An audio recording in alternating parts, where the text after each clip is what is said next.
What is up, guys? Wrestling Premiere is here. Throughout the history of wrestling, there's been some strange inventions, whether it's recycling characters or giving away money on live TV. These ideas range from amusing to flat out stupid and illogical. Now, we could choose to focus on a lot of stupid wrestling inventions, but we could do that for another video here. We want to test this out, see if you guys enjoy it. We'll do it in the near future. Before this video starts, you want more Wrestling Premiere content, check out Premiere here. We offer a lot of casual talk in there, some random videos as well, so check it out if you're interested, because I actually upload there now. Let's get into the video. The departure of Razor Ramon and Diesel brought a great hit to the star power of the WWF. While WCW still had the bigger talents such as Hogan, Savage, Flair, and most of the greats from early 90s WWF had something good brewing with the new generation. Razor and Diesel were a strong and integral part of the movement, and after they left for WCW, WWF decided that they were going to act like this was a TV show. They wanted to continue using the Razor and Diesel characters on TV, and initially, the company hyped up the return of the duo, with some actually believing it despite them signing a multi-year contract with WCW. WCW was in WWF's head rent-free, and they almost felt small because of them. Razor and Diesel debuted after JR turned heel and brought them in. The story didn't go over well, and it was dull and clearly lacked any sort of interest. Meanwhile, Scott Hall and Kevin Nash allegedly got an extension after WCW was worried that they were actually returning. It's a hilarious story. I've heard, I believe, Kevin Nash talk about it, but it's funny. But the moral of the story here is that you cannot replace characters in wrestling, because at the end of the day, Razor Ramon, while he is a Scarface ripoff, is still Scott Hall, and likewise for Diesel, it's for Kevin Nash. Plus, you have a better chance of ripping off other wrestlers as opposed to the outsiders, who are probably the, not one of, but the coolest duo in wrestling history. With masked wrestlers, it's different, of course. Black Tiger comes to mind, but with Razor Ramon, there's too much of a personal identity with it. Same reason you can't just replace Stone Cold Steve Austin. The Attitude Era was an all-around great time for the wrestling industry, especially 1998. So at some points, nearly 10 million people were watching on Monday nights, and that's an incredible number. And more often than not, that would lead to some crazy ideas. An idea created out of spite from Vince Russo caused the destruction of careers, legitimate injuries to wrestlers, and a timeless topic that's still spoken about to this day: Brawl for All. Now, I would love to discuss this in a video, but it's been done countless times, so we'll just do it here. The Brawl for All attempted to bring shoot fighting to the world of professional wrestling, and that's never a good idea. It's like bringing a golf ball to a basketball court. It sounds like on paper that there would be a place for shoot fighting, but it never works, and it feels like only after Antonio Inoki nearly killed New Japan Pro Wrestling that everyone got the memo, because there has to be an alternate universe where TNA does a legitimate shoot fight if it wasn't for New Japan Pro Wrestling. JBL yapped about beating people up or something, and Vince Russo took notes and decided to help book this Brawl for All to shut him up. And if you hear about the stories involving Bradshaw at the time, this is almost valid, but not at the cost of injuring the lower mid-card talent and destroying pushes. Another narrative that was strongly pushed during this Brawl for All was Steve Williams. Now, Steve Williams didn't do too well in North America as a wrestler, but he was more than good in Japan. Dr. Death just never got that push in the US, and for Jim Ross, a good friend of his, he was lobbying hard for him to win this tournament. And he did have a bit of a chance, especially after Ken Shamrock and Steve Blackman were out with injuries. I just can't imagine Steve Williams and Steve Austin in a feud at the time. It sounds far-fetched. First of all, I despise Brawl for All because other than the reward being a cash prize, it could have felt bigger if the winner had a WWF Championship opportunity against Stone Cold. And that's what it probably would have been for Dr. Death, but it sounds so out of place. Bart Gunn knocked him out, which was funny if you watch the stories about this Brawl for All. Everyone thought it was a foregone conclusion, and then all of a sudden this random comes in and wins it. And I know, Bart Gunn was a part of the new generation and whatnot, but at this point he wasn't even on TV a lot. He wins the tournament and nobody in the back is happy, and that goes to show why shoot stuff doesn't work in wrestling. You can't control it, and usually a guy like this has an opportunity to get over. Bart wasn't exactly lighting the world on fire beforehand, but he had his chance, and the Attitude Era did offer opportunity. Nobody imagined Bob Holly to turn out to be the way he was a year later, but he was kept off TV, and upon his return got his ass beat by Dr. Death, who he beat in a shoot fight and was in a no-win situation with Butterbean on the grandest stage of them all. Then he was released, and this is why I hate some of the wrestling culture. They act all tough but then become petty and all baby with this stuff, and I don't think Bart Gunn would have been a major star, but if Bob Holly, who was stuck in the job squad, managed to create something for himself, why wasn't that luxury afforded for the winner of the legitimate fight you set up? See, all around, the Brawl for All benefited nobody. Now, there's a bunch of matches we could talk about. Some of these are flat out horrific. The scaffold match, this one is very dangerous and stupid. It requires you to take a bad spot. There's no space up there, and while it should in theory bring a heightened level of emotion, it just looks stupid. There was one moment where Jim Cornette took a spot and it wasn't even that dangerous of a spot, but he ended up blowing out his knees because of it. So that tells you all you need to know about this match. The blindfold match is just silly. There's been some funny moments to come out of it, and while it does suck, I'd rather watch a blindfold match than a scaffold match. On a pole matches have a strong hatred for me, and it's all because of how obsessed Vince Russo was with these matches. He took it over the limit as it relates to the concept. It almost felt like a parody anytime he got his way with this match. If only we got a swerve on a pole match with the next booking decision being in the envelope and the wrestler has to go through with, then the possibilities would have been endless. Pole matches didn't start off terribly, but it got too silly. You could still do them, but sometimes it looks dumb because the wrestler has to look too tired. Like with a ladder, I understand, but many of these guys climb up the top rope effortlessly even later during the match. Shout out to this flag match though, this was a wonderful match. Kennel from hell. For entertainment purposes, this might have came from hell. It was horrible with the dogs not doing their jobs. Like, they should have had gimmick dogs. I don't even know what that means, but it wasn't a pleasant walk for the boss man and now Snow to the back afterwards. The reverse battle royal is the entire reason I made this video. How do you decide that not only this is a good idea, but it flies its way out of the writer's room? I'll never know. It's not logical because a bunch of these guys are standing there and brawling and they could just jump in. Like, why is Chris Harris or Chris Sabin not running into the ring? It would make sense if they were far away from the ring and they brawled their way out of the back. But the concept really might be the dumbest on here because it makes the wrestlers look dumber and me, the viewer, for watching this. It's hilarious. It turns into a battle royal with the final two facing off in a one-on-one match, and that's no problem, but the beginning is what makes it horrible. The Punjabi prison. This is one of those ideas that sounds amazing in principle, but then you realize Great Khali has to climb these structures. It's hard to see, and it's one of those things that sounds good in a 2000s WWE game as opposed to the actual match. I didn't think that the first two matches were as good as you could make them, and I still think it's funny that the match designed for Khali didn't involve him the first time around. I don't know what we could do with the Punjabi prison, but the first three matches that have been done weren't that good. Sweepstakes are a massive hit throughout the history of entertainment. If there's a major company, eventually they want to involve fans and hang some prize above their head in efforts of improving or generating more for their business. A, B, C, D, E, F, G, you get it. Well, WWE created their own sweepstakes called the $1 Million Mania. I'm sure many of you remember the weeks with WWE.com constantly promoting the sweepstakes and chance to win $1 million. It was horrible not because of the TV time it was taking, but because of how convoluted it was. McMahon would struggle with the phone, he'd answer some call and it would end up being somebody trolling.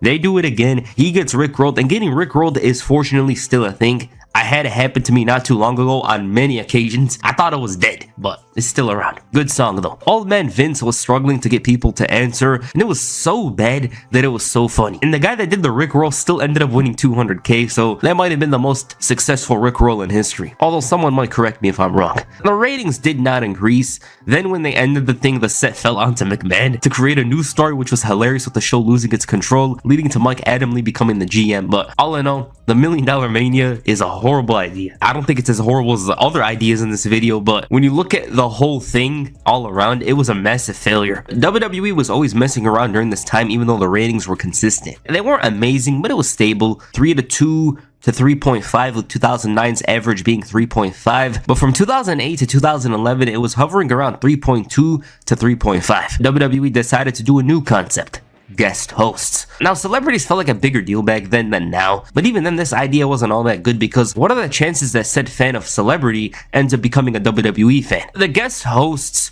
started off with mostly wrestlers, which makes sense. Then you started seeing Seth Green, who wasn't a bad guest host. He looked very tiny next to the wrestlers. ZZ Top probably didn't know what Monday Night Raw was, and the most infamous moment of the guest host era came in the first month. Jeremy Piven's episode. And this episode was so bad but so entertaining because it reminds you of how much an outsider doesn't know about wrestling. He called SummerSlam Summerfest, and he said it so confidently I almost thought WWE changed the name of the show. Summerfest sounds like a show headlined by the Ultimate Warrior against Mr. Perfect. He had this funny heel turn near the end of the show, and poor Ken Jung took a brutal fall over the top rope. And the guest host concept wasn't all bad. It was usually better when said person understood wrestling or was a wrestler, like the one time Dusty Rhodes tried to do right by his son only for Orton to RKO him because of the voices. Also, what business does Al Sharpton have being in a WWE ring? The fans hated his guts. He left the show after his segment. It was nonsensical. The NASCAR guys made a mistake pronouncing Kofi Kingston as Kofi Johnson, and it's so funny. There was some tremendous guest host in the early days. Bob Barker stole the show this Price is Right show.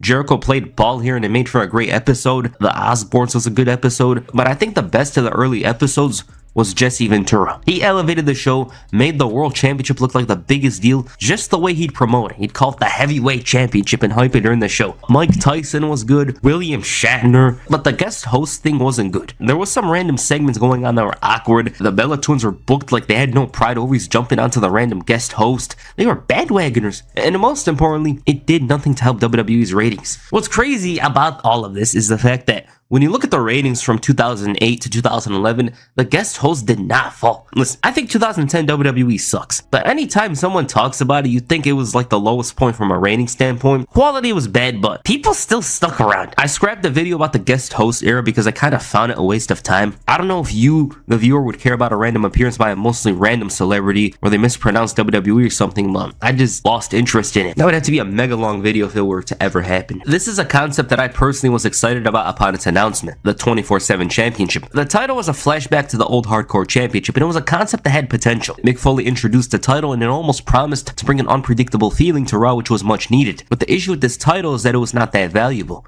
It should have been defended on pay-per-views, but then again, with how ugly it looks, maybe that's why nobody wanted to win it. The 24/7 Championship really could have been a great title. There were some great moments with R-Truth chasing the title, Jinder Mahal sleeping on an airplane with the belt, but it didn't have much prestige or worth if we were looking at it from one perspective, because I can't name many matches that were for the title. We just saw roll-ups, and I lost count on the title holders after 2 months. The Hardcore Championship did have its ridiculous title changes, but there was plenty of times where things were heated and intense for the title to the point where said holder would hold the title for a while. The 24/7 Championship is like seeing a 1-minute video of the Hardcore Championship and wanting to replicate it. A better version of the 24/7 Championship would have added a lot to the WWE product and made for an interesting watch, just on the basis of the title promising unpredictable situations. Simple as that. Oh, the Hardcore Championship, we're gonna bring it back. First of all, this title looks absolutely hideous, whereas the Hardcore Championship looked so bad that it's good and actually had worth. This one looks like a belt you'd see in The Simpsons. WWE in the summer of 2019 was trying out all kinds of things, and sometimes these things were to their detriment. One thing that I really despised was how every match suddenly became a 2 out of 3 falls match. Now, I understand why WWE tried this out. It's because commercials interrupt the flow of a match, and honestly, commercials during a wrestling match is so dumb, it doesn't exactly go in line with other sports. Imagine an NFL match ongoing while the commercial is happening. I would prefer short matches if it means that it doesn't go through commercials, but that's speaking in an ideal world. The summer was filled with 2 out of 3 falls matches, and it was always predictable. One guy gets the fall, the other retaliates, and it's just obvious how it goes. But that's the way TV goes, because they're stuck with ads, and the ads are the entire reason why they're making money. Obviously, they're gonna compromise, but again, in an ideal world, one would hope for no commercials during a match. Alright, so those are some of wrestling's worst inventions. There's actually a lot of horrible matches we could talk about here, honestly. There's a lot more in general, but I just want to test this concept out because it was kind of one I imagined in my mind. I wanted to realize it and see if you guys actually enjoyed it, you guys liked it, and were actually interested in watching it. We'll do a part 2. We'll do wrestling's worst tropes. With inventions, I just didn't see anyone do it, so I thought to myself, why not? So yeah.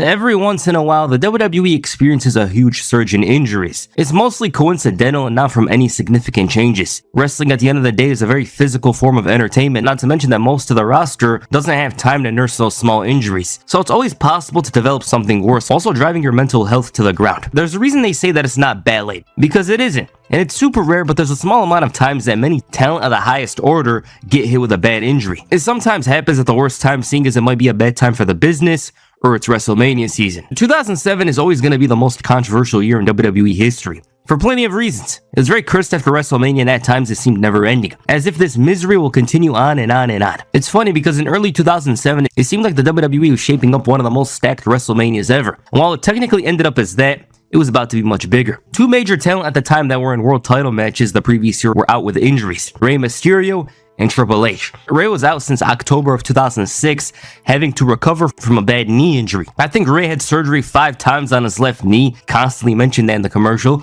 but that was the first occurrence. While Rey was definitely not going to be featured in a match as big as that, he was the top face of SmackDown throughout the summer that year. So it wouldn't be out of the realm for him to face somebody like Edge in an interpromotional match, but Rey himself has since come out and revealed he was supposed to represent Donald Trump in the Battle of the Billionaires match at WrestleMania 23, which would mean that Rey was going to be only the second man to beat Umaga. So maybe it was going to be as big as WrestleMania 22, seeing as Vince and Trump was marketed heavily for 23. With Triple H, he was set to face John Cena in a rematch to WrestleMania 22. While that match would have been good, I just don't see why it deserved a sequel so soon. It's not one of those WrestleMania matches that's like, we need a sequel the next year. It's not. Triple H tore his quad once again, which allowed for Shawn Michaels to slot in and create magic with the champ in Detroit. While it seemed like WWE's injury plague calmed down after the likes of Rey Mysterio, Triple H, and Big Show either went away or suffered, not too long after Backlash would the curse kick in again. The Undertaker, who was enjoying his first World Championship reign in 5 years, a first for his new Deadman iteration, was supposed to go away after he suffered a torn left biceps tendon. This was the best shape the Undertaker ever had in his career, and physically, he was in his prime. In ring, he was in his prime, and after 2 great matches with Batista, it quickly came to an end. And while Taker was going to be away, it meant another replacement for a title story. Similar to Triple H, Mr. Kennedy was positioned for a spot in the main event. He was Money in the Bank, and while he constantly spoke about cashing in at WrestleMania 24, that couldn't be further from the truth. He was set to cash in after the steel cage match, but then he suffered his own injury, although it was later misdiagnosed. It was a curse because this man was 1 week away from becoming champion, and you have to imagine that his career would have been significantly different had he won the title. This was almost a miracle for the rated R superstar who took the chance and became world champion. Edge was heavily rumored to have a long title reign that would see him face The Undertaker at WrestleMania 24. And while that's what did end up happening, the journey to get there wasn't the same. Edge himself had a torn left pectoral muscle, and it was horrible. WWE is garnering bad media attention from the Benoit tragedy. Sherry Martel and Bryan Adams died around this time period, and on screen, half of their main event talent were sidelined. This gave way to the Great Khali becoming world champion, which wasn't on the cards. SmackDown wasn't the only one that experienced injuries. Raw itself was collapsing. Shawn Michaels, the anchor of the show when it came to matches, had to go away himself to recover from a knee injury. And HBK was desperately needed for the WWE as he was considered the very best performer of 2007 up to that point. One has to wonder what would have been of Shawn Michaels if he never went away. Cena and Michaels was still open and didn't have the conclusion it deserved, but if I had to guess, he still faces Mr. Kennedy, but sooner. Bobby Lashley, a talent who WWE constantly called the uncrowned champion, a guy who main evented both Vengeance Night of Champions and the Great American Bash, had a rotator cuff injury in July of 2007. This was the last we've seen of Lashley in the WWE for 11 years. Lashley was pushed super strong and was going to find himself a world title reign in the near future. Eventually, Lashley left WWE in protest for his then wife Crystal Marshall. But I imagine had he stayed, and this is just me guessing, he would have faced Batista at WrestleMania 24. Then you add plenty of suspensions to wrestlers. Mr. Kennedy on TV saying he doesn't take steroids, gets caught and ends up ruining his own storyline that was set to change everything for him. But the biggest injury came in October. While the WWE was slowly recovering from their bad injury plague throughout the year, John Cena went down with one. A torn pectoral muscle. This was in midst a year-long title reign that was surely going to end at No Mercy. Cena's injury would have been catastrophic had it occurred earlier in the year, but at this point, The Undertaker, Triple H, Rey Mysterio, and Shawn Michaels were returning. Then you add Chris Jericho, who was coming back after 2 years, and Edge. But at the end of the day, the year of 2007 is always going to be talked about for certain topics. With the shows themselves, they felt hollow and empty at the time for multiple months. It seemed like WWE couldn't catch a break. Allegedly, in my opinion, WWE spared Randy Orton out of a second suspension due to his star power. They called it Double Jeopardy at the time and kept him on TV. And if you're wondering why they called it that, well, they claim they suspended Orton for the very same reason that he was supposed to be suspended here. They even gave him the WWE Championship a month later. The injuries really did a number on the company, but they did not come at the most vital time like 2015. The WWE in 2015 was undergoing a bit of a transitional period. They understood the guys of the future, the Shield guys, but there was also a strong focus on NXT more than ever, and guys like Kevin Owens benefited tremendously. WrestleMania 31 turned out to be a surprise success, but WWE wanted 32 to be the biggest ever. They were going to Dallas, the AT&T Stadium, one of the biggest stadiums in the United States. So it meant that the card was going to be one of the biggest ever. We didn't know that half of the top guys ended up getting injured at the time. Sting was the first instance of an injury. Sting was finally in the WWE, and it felt like that clash between the Icon and the Dead Man was on the horizon. He main evented Night of Champions with Seth Rollins. It was a good match, but he suffered a bad injury after Rollins hit a buckle bomb. The buckle bomb was considered a bit unsafe, and I'm just putting it lightly. But this caused Sting to have spinal stenosis. He lost feeling in his limbs, and Seth Rollins at the time was getting cooked by Bret Hart after he broke Cena's nose. This only added to it, and of course, the Finn Balor buckle bomb, which changed Balor's career entirely a year later. People didn't completely think Rollins was unsafe, but it was a bit of a thought. It's like, This caused Sting to miss WrestleMania 32, where he almost certainly would have faced The Undertaker. A huge dream match coming to fruition. There was a bit of a rumor that Sting was going to face Bray Wyatt at the time, which I can't really imagine. It would have been weird, and we probably see Wyatt lose to somebody again. A few weeks later, Randy Orton hurt himself throwing out the trash. He had a weak shoulder stemming from his previous injuries. This left Orton sidelined for 9 months, which was a very long time. And when Orton returned, the WWE changed tremendously. I don't know what would have been of Orton at WrestleMania 32. Maybe he faces Bray a year earlier or Brock at WrestleMania instead of SummerSlam. but you can imagine that he's going to have a major position on the card, seeing as he was a main eventer at the time. Daniel Bryan earlier that year was out with a neck injury. It wasn't known if Bryan would return, but in February, he announced his retirement. Yeah, another major name for the WWE, somebody who main evented WrestleMania 30, won the IC title at WrestleMania 31, was out. It was very bad for the WWE, but it would get worse. They had Nikki Bella out with a neck injury, Tyson Kidd had to retire, Cesaro had a torn rotator cuff and was out for 5 months. Seth Rollins, he was a reigning WWE World Heavyweight Champion and was the best wrestler in the WWE at the time. I still think about 2015 Seth Rollins to this very day. You guys know that. I've talked about it plenty of times on this channel. He was very talented and hungry. Rollins in November of 2015, he went out with a bad knee injury. It was horrible and similar to John Cena in 2007 because he was in midst a long title reign. It's not known what Rollins' match with Roman Reigns that month would have done, but it's strongly implied that the architect would fall short to the big dog. WWE was building a story about Rollins getting the job done alone, so maybe it would have been a match against Triple H. It's not hard to say, but you could imagine that they would want a Shield triple threat at the big event. So either way, Rollins was going to have a marquee match. Rollins' injury was so devastating that it caused a change to his entire wrestling style. Neville had a broken ankle that happened randomly and he was set to feature in the ladder match. Luke Harper had a knee injury, and even Bray Wyatt, who recovered by the time WrestleMania 32 happened, was out with a back injury. But there was one more injury in 2016 that changed WrestleMania: John Cena's. While Cena went into hiding after Hell in a Cell, it was for acting reasons. But right when he returned in December, Cena tore his rotator cuff. It was the final piece that changed WrestleMania. With Cena, he was positioned to be near the top of the card with the two matches people constantly mention being Roman Reigns and The Undertaker. I can almost certainly say that it would have been The Undertaker here. Just a guess, especially because Seth Rollins was out. It's like they could probably put Roman with Triple H as it ended up being in real life, whereas Cena faces The Undertaker. Since that didn't happen, they went with Shane McMahon. Alright, those are the two worst injury plagues in WWE history. I'm gonna probably go with 2007 being the worst, but WrestleMania 32 was almost catastrophic due to the injuries that happened before the show. So yeah.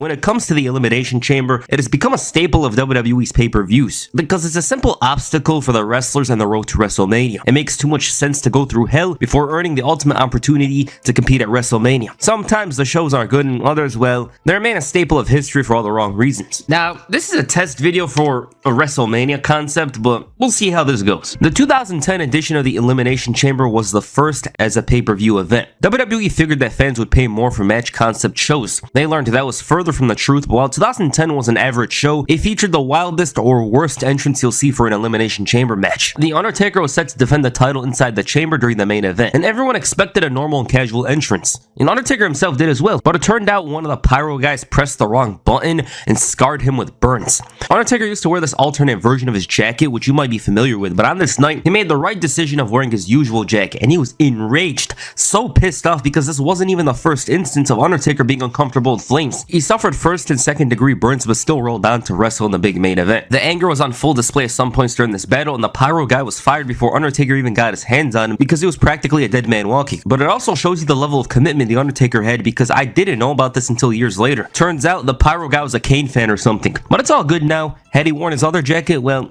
it could have been catastrophic and caused him to miss WrestleMania 26, which was arguably The Undertaker's best match at the show of shows. The chamber is very dangerous. WWE always used to treat it like the scariest structure in the company, and while they don't really make it look as terrifying as they used to, it still has that danger element to it. A part of the reason that the chamber used to evoke so much fear is because the original structure was actually a bit unsafe. 2 miles of chain, the original one looks menacing, whereas the new one looks more like a toy. And while the first chamber featured 6 of Raw's best, they did not know what to make out of the structure when it came time for Survivor Series. The match turned out to be a classic, but unfortunately for Triple H, he suffered a brutal injury at the hands of Rob Van Dam. He hit a big 5-star frog splash off the top of the chamber pod, and the height of the pod is much different to a ladder or the top rope that RVD is accustomed to. So he landed directly on Triple H's throat and nearly crushed him. It was brutal and bad. Like, just look at this image here. He still finished the match, but ended up struggling so badly with his throat that he had to sleep overnight at a hospital. It was precautionary, of course, but you could imagine that Triple H wasn't too happy about missing Raw the next night. He spent the night at the hospital with the same attire he had inside the squared circle, but once again,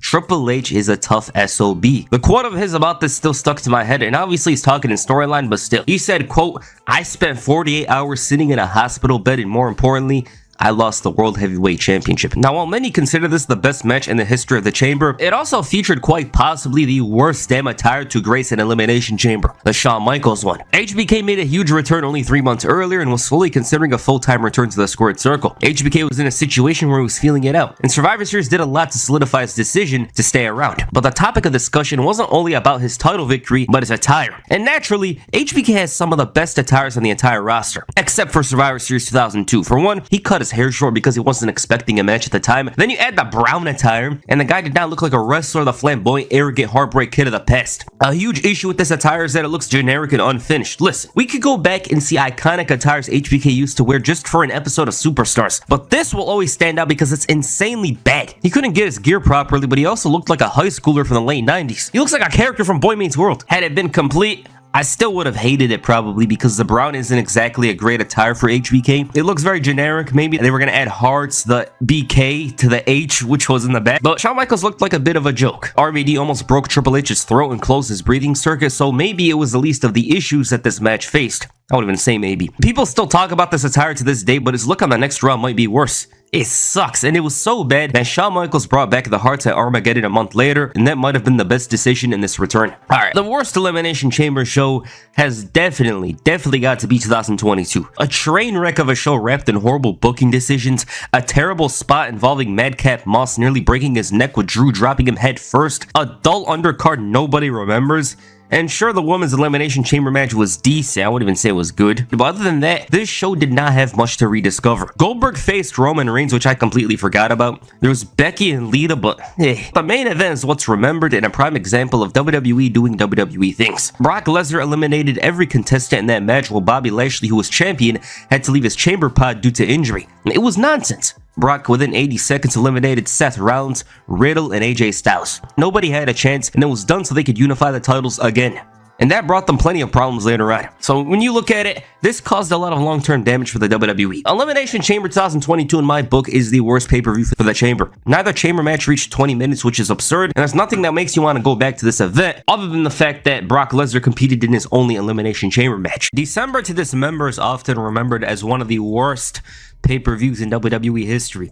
I don't need to say it. While I personally don't have a problem with the actual main event, the match itself, even though it is pretty dull and weak and one of the worst Elimination Chamber matches ever, the thing people talk about is the booking. The match was insistent on making Bobby Lashley look good while disregarding others and abandoning the style that ECW had. The idea of the Extreme Elimination Chamber is a bit unique one. However, I don't think this match realized it to its full potential. People often hate on this match. Why? The fact that Paul Heyman's vision of ECW was done. The actual match isn't special, but I don't see it as this massive train wreck. Yes, up to 2015, this is the worst Elimination Chamber match, but they've shown that they can go lower. Shayna Baszler's performance in the 2020 Chamber is one that stands out for all the wrong reasons. She eliminated every participant in that match and left no crumbs. And this is another match you can consider the worst Chamber match, because nobody looks good other than her, and if you fast forward 2 months later, nothing of note came from this push. Also, when you think of Elimination Chamber, look at the star power. Does this look like an Elimination Chamber match or the opener to a Raw show? 5 women were eliminated by her, and you see nothing from her push afterwards. I watched this when it happened, but I completely forgot that it was the main event, which is quite the decision. You know, a WWE pay-per-view main evented by this is absolutely odd. It's hilarious how this was booked because you probably don't remember this, especially the fact that it main evented the pay-per-view. There was no other matches on the show that were worth main eventing, so they threw this one a bone. Shayna Baszler is probably the worst winner in the Chamber's history, especially when you see what they were trying to achieve with this match. However, there is a match that I do consider the absolute worst, regardless of these two. The 2015 Elimination Chamber had everything going against it. First of all, none of these guys in the World Title Chamber match would look like credible challengers. That's number one. 2, chamber matches should not be for mid-card titles at all. It diminishes the aura and dangers of the Elimination Chamber. What's funny is that I haven't even spoken about the match yet. A match that highlights the talents of Dolph Ziggler, because without him, this match would have been worse than it is. It was casual stuff until Mark Henry's entry. Now, Henry wasn't supposed to be in this match, but was a last-minute replacement for Rusev. His pod accidentally broke and the match went to hell from there. He was confused because he wasn't supposed to enter until later, and the match was ruined. What ruins it is how awkward it became. Dolph Ziggler was trying his best to call the action, but it's loud as hell and obvious. And then you had these terrible moments. Sheamus locked himself in his pod, which the commentary was unaware of, and they made it seem like he was a hero.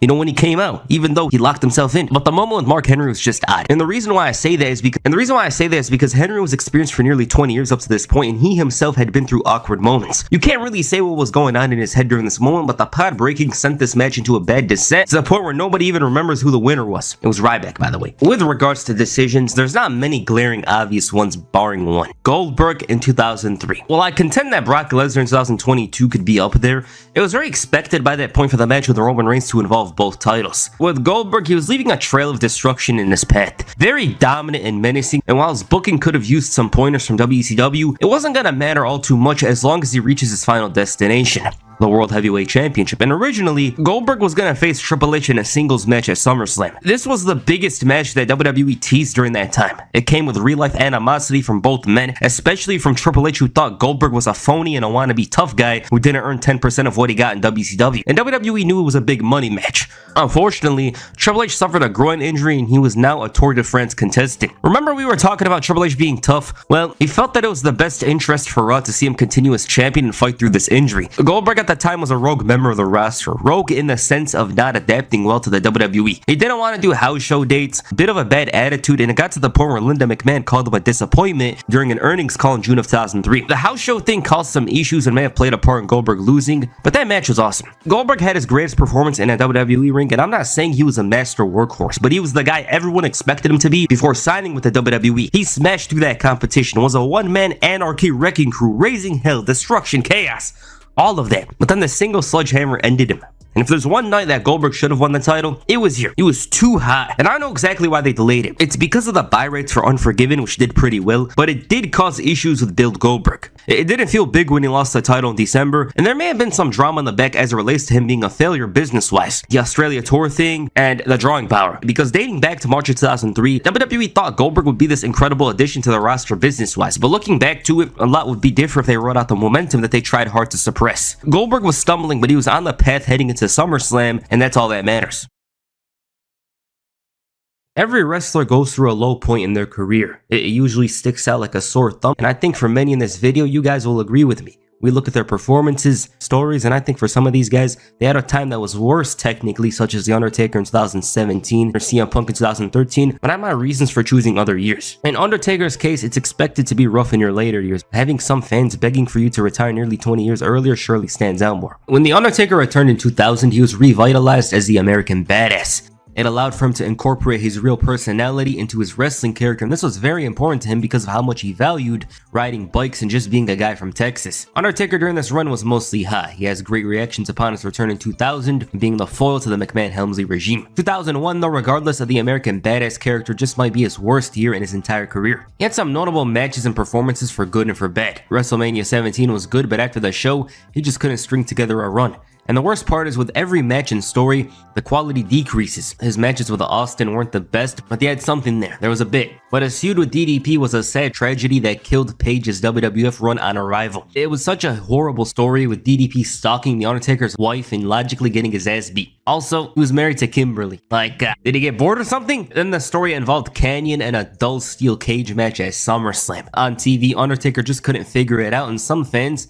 not in the arena obviously, because you guys know the internet fans, some fans were hoping for him to retire. It felt like Undertaker having a good performance and a consistent run was like pulling a cat out of a hat, although that seemed more likely at the time. There was this match with Chronic where everybody was hurt by association. Undertaker was basically washed and looked like old news when it came to his performances in ring, and a part of that is longevity. Despite being around for only 10 years at the time, that was considered a lot of time as opposed to nowadays where wrestlers could camp in catering and become veterans of a promotion. Luckily, The Undertaker his heel turn at the end of the year changed everything for him, and he actually did something that wasn't considered a hindrance to the show. Big Evo is super important. His performances in ring got better, and 2003 was the best version of The Undertaker in ring up to that point. Sometimes you just gotta look in the mirror and consider your problems. Because Undertaker did not only saved his legacy, which was already set in stone, but enhanced it to become a guy that most of us put on our WWE Mount Rushmore. Stone Cold had enjoyed 2 years on top up to 2001. 98 and 1999 were the most important years of the 90s when it came to the WWF. But for as hot as Austin's run was, it was quickly burning out. WWF made certain changes such as turning him heel, but Austin also couldn't maintain his form in-ring as much as he used to. That 2001 year is one of his best in-ring and honestly one of the best in-ring years for a main eventer in the company. But it took a lot out of him because it was already on the verge of retirement. 2002 was bound to happen. Now remember, in ring, 2001 was a banner year for Stone Cold Steve Austin. 2002 though was very different. I watched this match between Austin and Chris Jericho. It was No Way Out 2002, and one thing I noticed, and the thing I believe that set Austin back here, was his intensity. He wrestled softer, and that of course is because of safety concerns. You know, you're not going to expect him to wrestle any other way when he has a broken neck and knees. And while I thought the match was solid, I just pondered on the thought of it happening a year earlier. I just know it would have been better. And they actually had a good match with the roles swapped in 2001, but Austin was frustrated. For one, it gave him Scott Hall at WrestleMania 18 X8 and something that felt like a backup plan. Scott Hall wasn't in the best condition at the time, and he saw it as them slighting him. Even looking back on it now, Austin and Hall at WrestleMania would be one of the last matches somebody would guess for a WrestleMania match if you asked them months earlier. And he walked out the next night. Austin wasn't the same and needed the break. His matches weren't delivering like they used to, and while he added a new depth to his character, that being the comedy aspect and the what chant, it wasn't enough to satisfy him. You know, I'm just gonna mention this right now. We're not talking from Stone Cold's perspective, but it looks like the new face of the WWF or WWE was The Rock. Austin was more of a number 2 now, and that's something he never experienced in the last 5 years. A part of that is because of his condition, but in some ways, it felt like it happened overnight. Austin and Hall could have felt bigger, but WWF did a weird build. And I'm not gonna lie and say it wasn't a hilarious and entertaining build, but it also took away the threat of the NWO. Creative didn't have much for their biggest star, and after a Ric Flair feud, Austin walked away. He walked away right when he was about to feud with Eddie Guerrero and Chris Benoit. Those two were certainly gonna get something out of Stone Cold, and it was gonna be a fresh story. Austin wanted Guerrero because it was different to everything he did beforehand. But then the put over Brock Lesnar thing happened and he left. 2002 was a horrible year for Stone Cold. There was incidents that happened outside of the ring and inside of it. It felt like he was a shell of himself and almost didn't feel like giving it his all when it came to his character. And obviously that came about because of the creative. In some ways, Austin's role was given to Triple H that year, and for the game, it wasn't off to the best of starts. When Triple H returned in 2002, the fans were going insane for him. He was essentially a domestic terrorist and a villain of the highest order. Even the YouTube Beautiful Day videos filled with him being a demonic individual who was cold-hearted. This was enough to turn him face and make him the main priority as it relates to the Undisputed Championship. They wanted to tell a simple story of the game being sidelined and walking through a road of trials and tribulations in the lead up to WrestleMania 18. The issue was that Jericho wasn't a strong foil. And to make matters worse, Hulk Hogan became the number 1 face and Triple H has a month-long title reign. Do you guys remember that title reign? Not really. He didn't have many great moments as a face, and the only 2 I can think of are these: his attack on The Undertaker and his intensity in the Hell in a Cell match against Chris Jericho. Other than that, he was better suited for another role, the heel. It just came naturally to him. Triple H soon got himself another title run and became the leading villain on Raw. 2002 wasn't the best form and at times horrible, such as the Kane story, but 2003 as a whole is a year that still follows Triple H to this very day. Now the reputation of this year is one that you hope and pray that your favorite wrestler never has, because it was bad. Heading into it, Triple H's form dipped as a wrestler. In ring, he was slower and followed a traditional 80s NWA heel. He wanted to be Ric Flair and Harley Race so badly, but he ended up looking like Greg the Hammer Valentine. If we're being honest, Triple H's biggest issue is that he's the main event. He has to have the longest match, even if it's a detriment to him. And on many occasions it was. He had those horrible Scott Steiner matches where Steiner was wrestling injured and spamming belly to bellies. Allegations of sandbagging from Triple H were made, although I personally don't have an opinion on them. Steiner wasn't the best face as well, so it wasn't a good story. Then the Booker T story, which had a lot of attention. And one thing people never talk about is when it comes to this build, is Triple H's doubts. By the time WrestleMania came, the game didn't know if he had it in him to beat Booker T. Little did he know that Booker was so weak as a challenger that he could wait 23 seconds before covering him for the win. Then the Kevin Nash story, best friends at odds. This might be worse than the Booker T story. Click nonsense and dull matches for 3 months. Hell in a Cell was decent though, and during all of this, Triple H was cutting these promos that are almost verbatim like this. In this industry, you see Jericho, 15 to 20 minutes and Eric Bischoff would be fondling his dick throughout it. Ric Flair saying, quote, "You're the greatest wrestler alive today." Are we in the purgatory? But now we mentioned these things, the worst of them all is this injury. Triple H suffered this groin injury and thinking he's 2007 Tom Brady, he stays around. I gotta lead things like Raw didn't have Shawn Michaels, Chris Jericho, Bill Goldberg around. Yeah, the world needs more Triple H matches where he wrestles even slower while looking like a cyclist from Paris. And when he did lose the title, his presence was still on a show even when he wasn't even in the arena. That injury was horrible. Now, was there some good performances from Triple H? Of course, he's not a bad wrestler, it's just he does that self-indulgence thing too much that it affects his performances. When he did return at the end of the year, he worked on himself and got back in form. It did take a while though, and the complaints about Triple H were more about his constant presence near the title rather than his performances in the ring from here on. 2010 was quite the year for WWE, a time to look back and understand that these guys aren't going to be around forever. It also felt like the right opportunity to take risks and try out new wrestlers or even push those who had the hunger and ability to get to the top. CM Punk in the beginning of the year felt reinvigorated and motivated to make good on his new opportunity, which was the Straight Edge Society. But Punk has gone on record saying he wrote 7 months of TV for himself at the top, and that shows he was interested in making this thing work. Punk's character had a lot of depth and detail, which I personally feel WWE significantly underestimated. I really believe that Punk could have helped the SmackDown main event scene, because having Jack Swagger lead the charge was a very bad decision, to the point where I believe that 2010 Big Show would have had a better title reign. CM Punk's feud with Rey Mysterio was one of the best things from the brand at the time. It was such a simple story of good guy with a family versus bad guy with horrible intentions, but once that feud finished, it felt like WWE didn't know what to do with CM Punk. He wore a mask, which was funny at first, but then he became a bit of a clown, and it felt like the Straight Edge Society was just following him for no reason, and didn't feel like there was much of a purpose behind it. The Big Show bullied them like crazy, and after Punk got unmasked, he was a huge joke. Big Show always got the best of them, even won a handicap match at SummerSlam, and CM Punk felt like a broken project at the time. He was just there and nothing was changing. When you look at CM Punk in the beginning of the year, it felt like this story was gonna go very high. Turns out, they didn't think it through and now he was an upper mid-card jobber. It almost sounds like a contradiction saying that. His move to Raw wasn't much initially and he found himself on commentary. This turned out to be a blessing in disguise. Punk had a much better look, I'd say. The bald look to me is associated with losing all the time. He was a funny commentator and showed shades of a possible face turn. But then John Cena spilled his diet soda and he promised to exact revenge by joining the Nexus as their leader. 2010 on paper wasn't so bad, but you have to watch it because there's a lot of things wrong with it. There was no real direction after the Rey feud, and he was beginning to reconsider his role in WWE because this was around the time where they were asking him to re-sign his contract, then he'd drag it out. Even the Nexus thing in 2011 wasn't enough for him to sign the contract. Rey Mysterio, one of the most accomplished and famous luchadors in the history of wrestling. While Rey had an amazing career up to 2009, there was still the belief that he offered more. The only problem was that he was unable to stay fit, and it wasn't a good sight to see Rey gain form and then come down with a knee injury. He got slower, and naturally that comes with age, but these injuries accelerated that process. Mysterio did have some good work during this time, but he wasn't even close to his past self.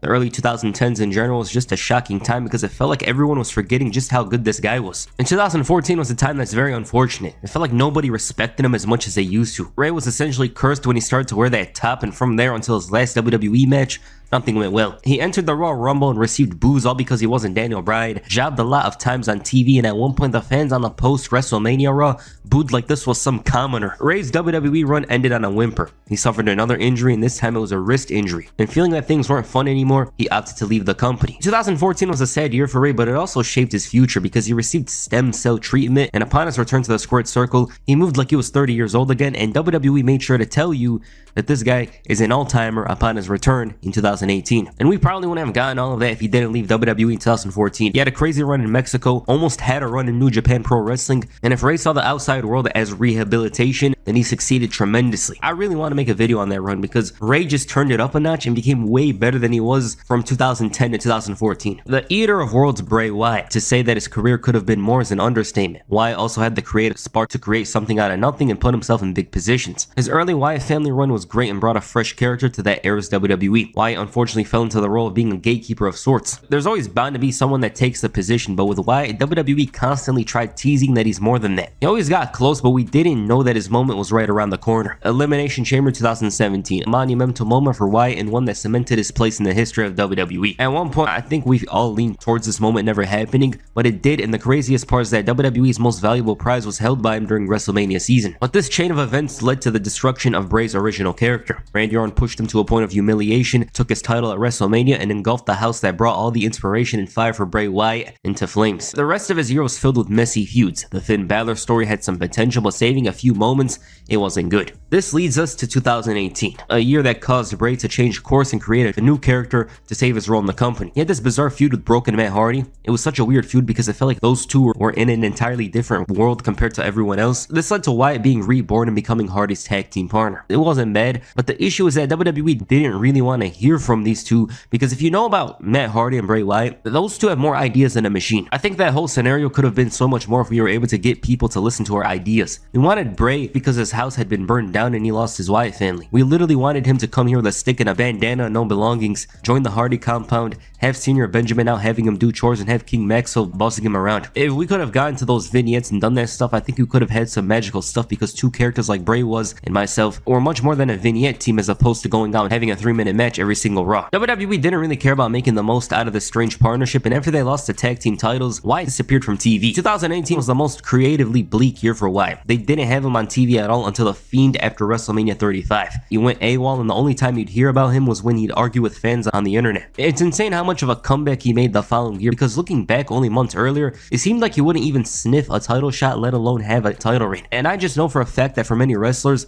they wouldn't have recovered from 2018, because while 2017 had creative blunders, 2018 was the culmination of years worth of missed opportunities, and I'm sure Wyatt was motivated to create something new, move past the Eater of Worlds character, seeing as it was associated with losing. This video has been full of lows and it continues. 2018 in general wasn't the best year for WWE, in a time where they messed up badly by not making the most out of that roster. And they had more wrestlers sideline chilling than Chelsea has players on loan, and that's saying something. Kevin Owens that year just fell into a dark place. He had a big program with Shane McMahon that dominated most of 2017 and was in some ways the biggest program on SmackDown in the lead up to WrestleMania 34. But after moving to Raw, nothing felt the same for him. He had more opponents, fresh new matches, but creatively, nothing involving Kevin Owens was interesting. And this was a guy that had all the tools. He could talk, put himself and somebody else over, great in-ring skills, but even then, WWE found a way for you to not care about anything involving him. I read that he lost 87% of his matches that year, which is insane to think about. And there was this boring story with Braun Strowman running after him. And at one point, Owens lost to Strowman in a minute at SummerSlam, to the point where Stone Cold was amazed at how bad Owens looked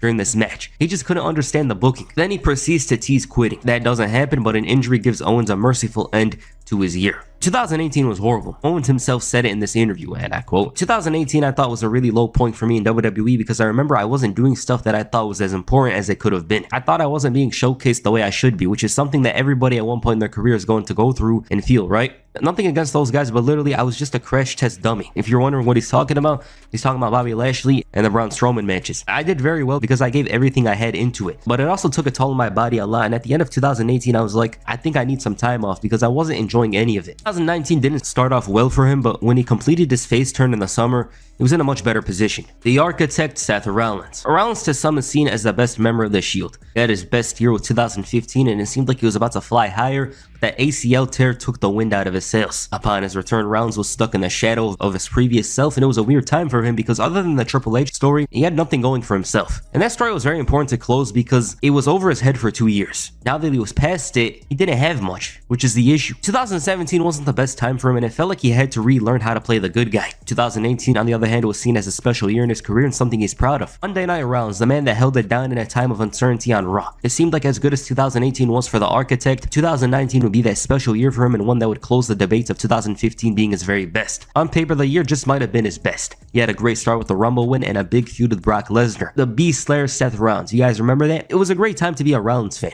He wins the title, has a great match with AJ Styles at Money in the Bank, but then the run takes a turn. Now at the time, Rollins prided himself on being the WWE's ambassador. He basically believed he was the face of the company at the time, and I'm gonna explain things simply. Now, Roman had just returned. He wasn't really in that role, and if you're gonna give that position to somebody by default, technically it's Seth Rollins. He became WWE's biggest soldier outside the ring, and some people didn't really like it. Why? Because Rollins never needed to talk a lot. He was calling out AEW, saying his good friend Dean Ambrose turned to Jon Moxley was taking food off his family's table, and he might not actually believe these statements, but he still said them. And if he said this stuff nowadays, nobody would care, but back then, the internet fans were in the crowd, so they booed him. Then he flexed this cash over Will Ospreay. That was a funny one, but personally, I didn't care about what Rollins said because it didn't really concern me. All I cared about was his performance. Rollins wasn't the best face at the time, but it didn't help having him feud with Baron Corbin for 2 months. Applebee's Baron Corbin too, and you could only cut so many promos that go like this: "I'm a fighting champion, we're gonna burn it down," or whatever he used to say. The promos weren't that good, and then to make matters worse, one of the worst things that happened, they involved Becky Lynch in the story, and he started wearing the silly "The Man's Man" shirt. They didn't have any chemistry, which is ironic seeing as they're married now, and that all felt dumb. Rollins in another world would have had a great title reign. Now, there was a moment where I thought to myself, damn, this guy's really talented. If you're wondering what that one moment was, well, it was SummerSlam 2019. The Toronto fans were booing like crazy, but he turned it around. Now, I don't think he did a great job of selling his rib injury, but it's still my favorite Seth Rollins performance because this man was heading into this match as the crowd's biggest enemy, and with an amazing babyface performance, he overcame the odds and managed to get the fans chanting and cheering for him by the end of it, which is something he had struggled with for about 3 months up to this point. All's well now. Rollins got the fans cheering him again, but then they had the Fiend feud with him, and this was by far the worst decision that WWE could have made, because from here on, the face run was irredeemable. So to put it simply, Bray Wyatt as the Fiend was reignited. Wyatt finally found a new character and became the most over wrestler in the entire WWE at the time. Rollins stood no chance, seeing as they rushed the Fiend into a title feud. I hear a lot of people say big men don't need titles, but when you get those great reactions, eventually it's gonna happen. It's just they rushed this one too soon, and Rollins paid the price. He just looked inferior next to him. Nothing was good about it. That Hell in a Cell match was tragic and one of the worst Hell in a Cell matches ever. And this just might be worse than The Undertaker and Bossman because of how stupid it was to forego and forget the Hell in a Cell rules. It was nonsense. I'll tell you what this match was. If WWE 2K20 had to be compared to a match, it's this one. And ironically, it came out 3 weeks later, so maybe things weren't right for WWE in October of 2019. But Rollins' face run was over. He had this one segment where he was acting heelish, and after losing the title, he was done. They did themselves a favor by having him turn heel, because the last thing that WWE needed at the time was a face Seth Rollins, because he was not genuine, he felt kind of fake by the end of it, and it was a far cry from his 2018 character, so it didn't work well. Roman Reigns was the biggest enemy to the WWE fans. Its push was met with plenty of criticism throughout the years, and a lot of it was warranted, but Reigns did improve. He worked on himself, but a lot of people couldn't notice it because his push was down to their throat. When Reigns revealed he had leukemia, it sent shockwaves across the wrestling world and turned the WWE upside down, because the big plans for WrestleMania involved Reigns. Nobody knew when Reigns would return, but one thing for certain was that WWE needed to switch plans. Turns out it was only a 4-month stay away from the squared circle. Reigns received plenty of love and empathy for his journey back to wrestling, and it also gave WWE the chance to switch things up with him. Real life is bigger than wrestling, of course, but Roman was back, and it was a fresh opportunity along with the experience he had gained over the last few years. He had this one-dimensional feud with Drew McIntyre, but it would get worse because he was stuck in the Shane McMahon universe for about 4 months. It was ridiculous and dragged for months. Reigns went through Elias, Shane McMahon, and it felt never ending. Shane McMahon dominated the headlines that summer more than Kofi Kingston, Seth Rollins, the name AEW, Baby Yoda, Old Town Road, TK. I was convinced he was winning the WWE Championship. I really thought it was going to happen. Now in ring, Reigns was at his very best. He had more moves in his arsenal, a lot of energy in the ring, and we got to see some gems. There's this match he had with Buddy Murphy that was really good. He even teamed up with The Undertaker in a great tag team match, but then this strange story involving Daniel Bryan happened. It was a mystery thing, and it was so bad that you're almost convinced that it's an excellent comedy. This reveal was so hilarious because everyone's trying their best to sell it. Reigns' performances were the best they had ever been, but the stories were so terrible. And we still had one more feud from that year that everyone would like to forget. The Baron Corbin story. This feud was one of the worst things to grace a television screen in the year of 2019. King Corbin had a huge presence on Fox SmackDown. Think about that. They had this big dog segment, dog food, and boring matches for 2 months, and regardless of the ratings, if I was Fox, I'd cancel SmackDown just on the basis of this feud. Roman Reigns' 2019 was so bad that he demanded a heel turn a couple of months later. It really could have been a great comeback, but it was reduced to boring stories. I actually thought that if COVID didn't happen, the fans wouldn't have booed Roman in Tampa for WrestleMania. They really did, and it was bound to happen because at this point, the boos were starting to begin. It's just COVID happened and certain things happened that make us forget about it. But yeah, 2019 should have been one of Reigns' best years. Instead, it was dull. In wrestling, there's some returns that don't turn out the way you'd hope they would. Some of these are major stars, and some of these are talent you knew weren't going to make an impact just based on their previous runs. The Ultimate Warrior turned out to be a mega success for the WWF in the late 80s and early 90s. The Warrior captured the perfect character in that era of the WWF, a larger-than-life character that can overcome any challenge in front of him with efficiency. The Warrior was captivating to fans across the world and in turn became a household name. It was Hogan, Savage, Andre, and the Warrior. He was the next major star. WWF ended up learning that it was very difficult to work with him, seeing as he made plenty of demands and didn't hold his end of the bargain. The Warrior left the WWF. He returned once again a year later, but it ended up being nothing, so the fans had to wait another 4 years for an actual return. The Warrior returned in a time where WWF moved past the colorful characters in favor of more grounded characters that could wrestle well. It's not to say the golden era didn't have workhorses, but compared to the new generation, it was much different. Now obviously he stood out. He's one of the bigger stars of that era and whatnot. While the Ultimate Warrior was still very popular, he didn't have that strong pull that he imagined he would have. He no-showed live events and they had enough and released him. The light WWF roster did take a hit, but it's insane that they would let him go like that because it goes to show you how much of a problem the Ultimate Warrior was. But he had a love and hate relationship with Vince. Obviously it comes down to money. WCW wasn't calling, and a year later, after the Montreal Screwjob, WWF sent him a formal offer, and the offer was very good. This was a weird thing to learn because the Warrior just doesn't fit the Attitude Era. He didn't change much, which is funny, seeing as all his fellow wrestlers in that era, such as Hogan, Savage, Hennig, transferred and were more in line with the year of 1997. But a huge offer from WCW led to the Ultimate Warrior deciding to walk out of his home and entertain the fans, although that in itself is debatable. He got paid a lot of money for a short run. Apparently he got $500K from that amazing run that left the fans salivating for more mirror sights and fireballs. The Warrior initially was a ratings draw for WCW. It worked out well on paper in the beginning, but then it was more obvious that his story in WCW was to put over Hulk Hogan. Their feud was horrible and the build was garbage, all for a rematch from WrestleMania 6, a match that was barely good because of how hard they had to work to make things align. There was money in the Ultimate Warrior, but that's more of an idea rather than reality. Their match at Halloween Havoc was one of the worst of its era, seeing as it was dragged out. Warrior couldn't wrestle his way out of a rope, Horace Hogan being the deciding factor, and a fireball. It's a comedy, and WCW had enough of the Warrior. He did what he was utilized for, and that was to put over Hogan. That was it. Eric Bischoff claims he got $500K for this whole thing, which is insane, but I wouldn't be shocked if they offered him more and didn't say out of embarrassment. Now, while Warrior was a draw, it was necessary to change things up. It was a new era and a new time to show attitude. While the Warrior didn't care much about fitting in this new era, the British Bulldog tried. Now, the Bulldog was half the talent that he was years earlier, a fine specimen that combined size, speed, and strength, but it seemed like time was passing him.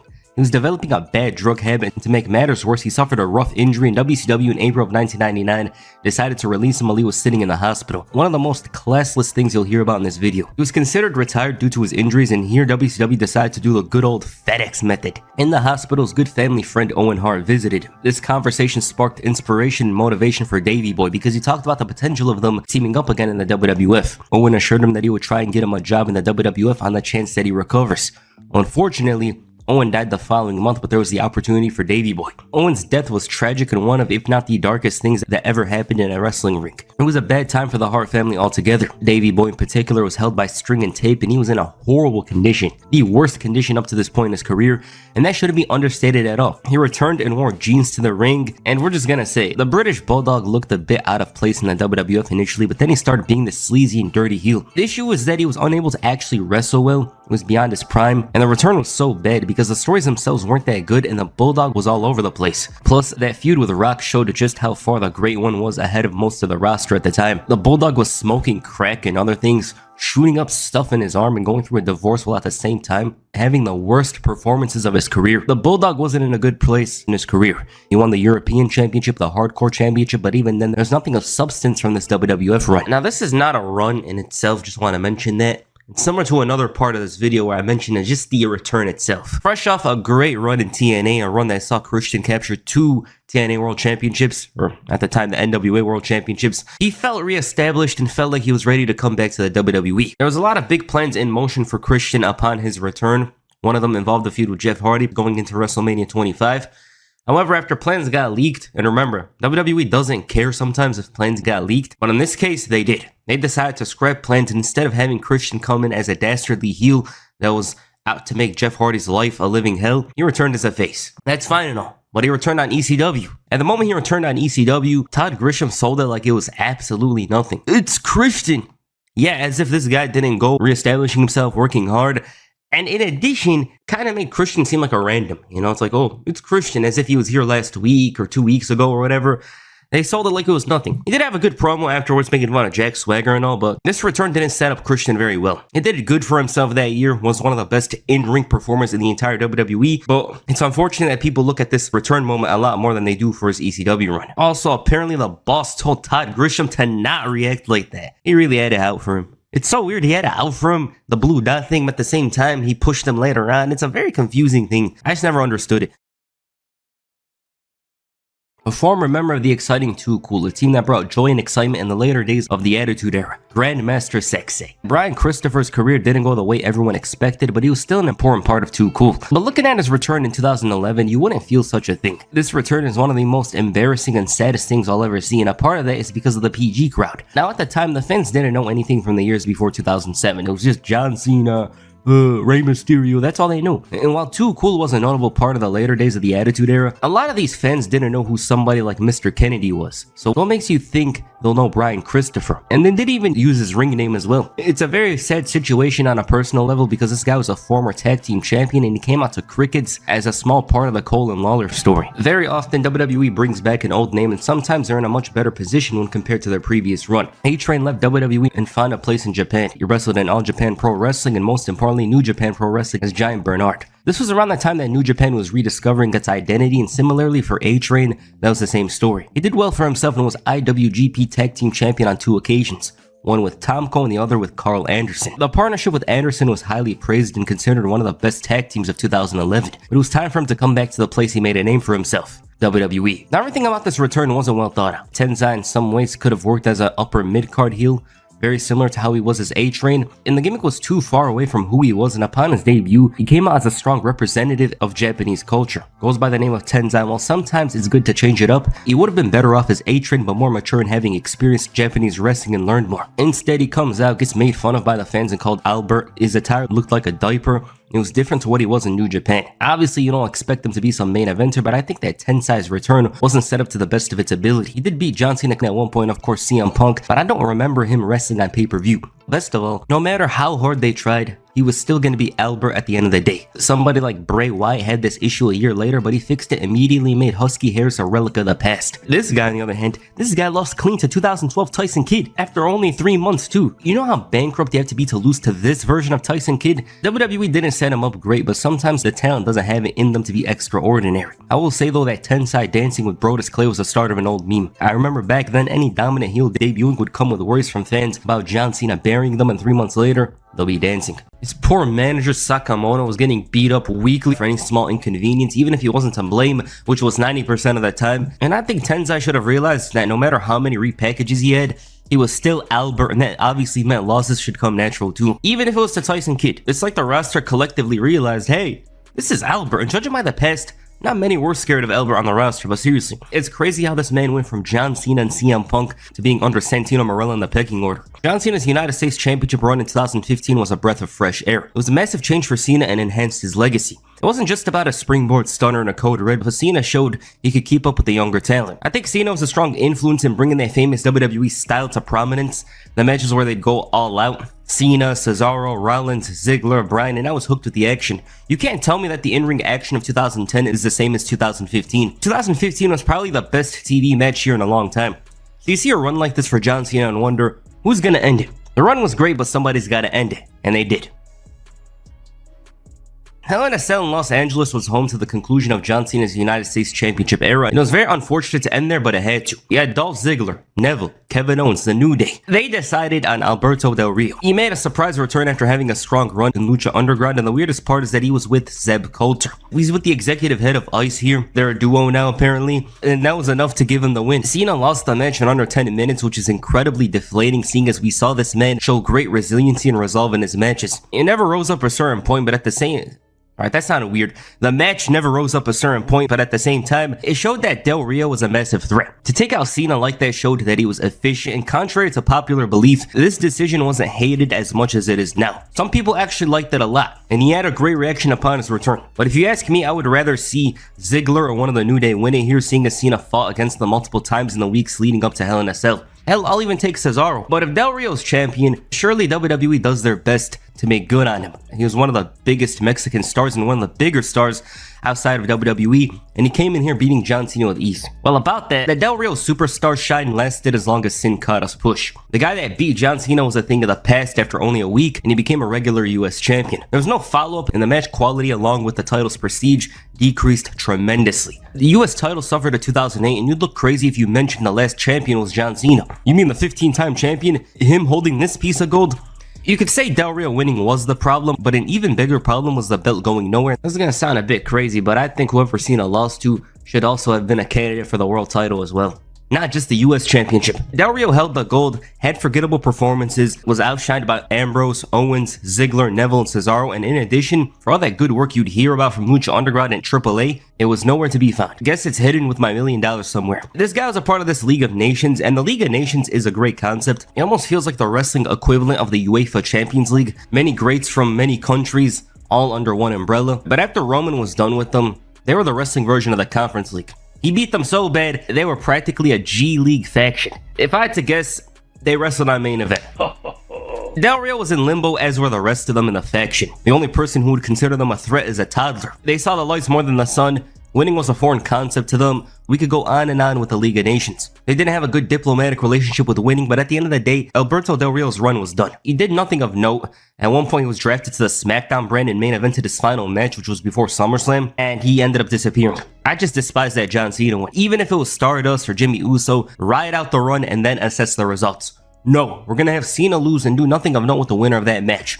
It was such an odd run. He didn't give it his all, but WWE didn't continue the push as well. They didn't even try with him. This was around the time he got in a relationship with Paige. It was a messy one and very bad for Paige herself, which is unfortunate. And the reason why I mention this is because they were both suspended for violating the wellness policy right before Del Rio decided to leave WWE, and so you'd hear a lot about them towards the end of 2016 and 2017. The 2016 brand split forced WWE to try out very different things. In some ways, it felt like a blast to the past because we'd see weekly vignettes for debuting or returning wrestlers. There was constant promotion for the returning wrestlers, such as Shelton Benjamin. One vignette that stood out at the time was for Emma. Emma was a decent talent throughout the last 2 years, but she never had that defining character that would elevate her. And she was a solid wrestler as well. Emmalina. This was a superficial woman and a throwback to the divas of old. For months, Emma was promoted, or Emmalina. We didn't know more about her that we did the previous week, and it was becoming a meme because after 3 months it was the same story. Emmalina coming soon. Change that to Half-Life 3, the Dolph Ziggler main event push, and you'd get the same result. Love Island Emma was probably never supposed to be much because the moment she debuted, she reverted to Emma. 17 weeks, and she doesn't know if there was even a plan, but assumed they scrapped it because she didn't fit the character. It might have been a blessing that she didn't have this character. She had a great reaction upon her return 2 months later. Her release in October 2017 was strange, seeing as she had a very competitive match with Asuka, who was undefeated and fresh on the main roster. The release is still very questionable, seeing as she remained around long after the Emmalina thing. And honestly, that thing suited Lana and Mandy Rose way more than Emma. It's an unfortunate turn of events. A returning icon like Daniel Bryan would be of great value for any wrestling company out there. His return seemed like destiny after the end of 2017. He was coming back regardless of any rejection from WWE, even if it meant he'd wrestle on the indie circuit or in New Japan Pro Wrestling. They caved in and Bryan was back. It was a great moment and it seemed like he was gonna fly high again, and naturally, you'd expect a familiar hand to lead him back to form, not Big Cass. Not long ago, the team of Enzo and Cass seemed destined for greatness. Both men complemented each other and hid each other's shortcomings. Big Cass's singles run wasn't off to the best start because of a torn ACL. He returned and found himself in a big feud, the first feud with Daniel Bryan. Now, you don't expect something like this, but they thought highly of Big Cass. At the time, he didn't have the best reputation in the locker room, not to mention he didn't have much leeway like Enzo, because Enzo was one of, if not the most charismatic star on the roster at the time. There wasn't many names that were above him on the pecking order when it comes to charisma. Cass's return had a rough start after he went off script and beat a little Daniel Bryan. He did this after they told him that he can't do the very same thing, so he disobeyed direct orders. He didn't play the smart game where he does something then asks for forgiveness later. No, he literally did the thing they told him not to do. It was already bad for him, and it almost felt like he wasn't taking this opportunity serious. He was facing an icon, Daniel Bryan, WrestleMania main eventer, multi-time champion. Bryan beat him and they sent Cass out of there. He was released a few days later and his return was bad. It shouldn't have been with Bryan, and in addition, the WWE roster was stacked like crazy at the time. There was no need for Big Cass in the upper card. He didn't have that intimidation element that somebody like Braun Strowman or some of the taller guys had. They didn't even wish him well in his release. That tells you all you need to know. Now, I'm not going to talk about this one in detail, but I just want to highlight the return. John Morrison's WWE return. His run wasn't terrible, but was something nobody really expected, but WWE didn't set it up well for his return. He returned on a YouTube show called The Bump, and on TV, he showed up randomly with Kathy Kelly reacting as if Morrison was around for the entire time away from WWE. I just despise how he was set up here because they didn't even give him time to bring his identity before teaming up with The Miz. Other than that, his return in terms of action wasn't bad at all, but I and a bunch of others hoped it would go a different way. Alright, this doesn't even deserve an intro. I don't know how they tried with her twice. Eva Marie. The winner of a Hidden Diva search in 2013 was brought up because of her modeling past in a new show called Total Divas. While her wrestling was about as good as a frog, Marie's reputation outside of the ring allowed for her to generate crazy heat. When I'm talking about reputation, it's the way she entered the world of wrestling, not necessarily about her character. She entered as a model and a reality TV star. Her first run was full of nothing. It served no purpose, but I know a couple of people that garnered 1 million views on a video with this thumbnail, so maybe it was a good $8,000 earned or something, maybe more. She left WWE in a time where you needed more than the look and returned in a time where it was much more important than ever. Marie in 2021 WWE is like placing Ultimate Warrior in 2003 WWE, and one thing that we learned from her first run is that a 3-year-old could swim better than she could wrestle. And that's not saying much. She would have been better served being not a manager, but she would have been better served being an interviewer, and initially, she was supposed to return as a manager for Doudrop, Piper Niven's once hated name. And the issue with Eva Marie to me is that if you're looking at that time period's perspective, there's Mandy Rose, who looks like 2016 AJ Styles next to her. The character isn't really needed for Eva Marie in particular. We will say Eva Marie will definitely get NBA players turning their heads and potentially ruining their careers. Her days are numbered in the WWE, and she ended up getting released in November, and her run was a whole lot of nothing. This was at a time where WWE didn't know what they were doing next week unless it involved Roman Reigns, and Eva Marie was never gonna stand out much here. You know, she couldn't talk well, she didn't have that much charisma, there was just much better people on the roster, so this run was a massive disappointment. I just have a feeling she'll be back. I don't know why, but I personally believe a third run will come in the near future. It's crazy how much of a megastar Ronda Rousey was in the mid-2010s. She was the first real woman superstar for the UFC, and that came with a lot of media attention. Rousey went through the competition, and while she did run out of steam eventually, her time still stands out as a memorable part in the history of UFC. Rousey was a fan of pro wrestling and always made it clear that there was a chance she'd enter the squared circle. WWE gave the woman their first WrestleMania main event based on the hype of Ronda Rousey's WWE run. Her run was solid, but had some cracks in the foundation, and if you read her book, you'd know just how tough it was on her, but at the same time, you kind of come out of it thinking she doesn't understand pro wrestling. Ronda disappeared for a bit before returning in 2022 for her second WWE run, and the moment she came back, we all knew that it wouldn't be the same. There didn't seem to be that level of commitment from her, and in addition, her promos were so bad, she just never got going. In WWE, wanted you to believe she was a major name, but it didn't feel like it at all. That's crazy to see because there was one point in time where Ronda Rousey was this huge name in the world of entertainment. It was nothing close to her first run. Her first run wasn't this amazing thing, but it's like Bryan Danielson's return to the ring compared to the second run. She held the title twice and nobody remembers these runs, and it was so boring to the point where I was actually happy to see Charlotte unlock her title shot card and beat her in a minute. That tells you something. Then the partnership with Shayna Baszler was boring, and their feud afterwards was nothing of note. Ronda's last match in WWE was sad to watch because you take away the previous success she had and you're left with a boring wrestler who didn't offer much. I just believe that for as much success that Ronda had in the past, she just never went all out with wrestling, and that's the issue. A lot of people tend to look at wrestling like an easy thing, but it isn't. And Ronda isn't Gable Steveson, but I personally believe that if she took this a lot more serious, she could have done something great. Shane McMahon was a name that many hoped would return to WWE. It would be a natural return seeing as he had a lot of memorable moments there, and his father obviously runs the place. His 2016 return was a way of combating an injury-plagued roster, and initially it was entertaining. It was good to see him. I think he overstayed his welcome after his heel run. That heel run was all over the place, and while there was parts of it that were funny or notable, I was good off Shane McMahon for a bit. Speaking for myself, of course. He returned 2 years later in this strange feud with Braun Strowman where he was making fun of him for being big and stupid, and Shane had some weird and awkward moments that we still don't know much about. But I wanted to highlight 2022 and 23. He returned for the 2022 Royal Rumble, and this Rumble is a notorious one.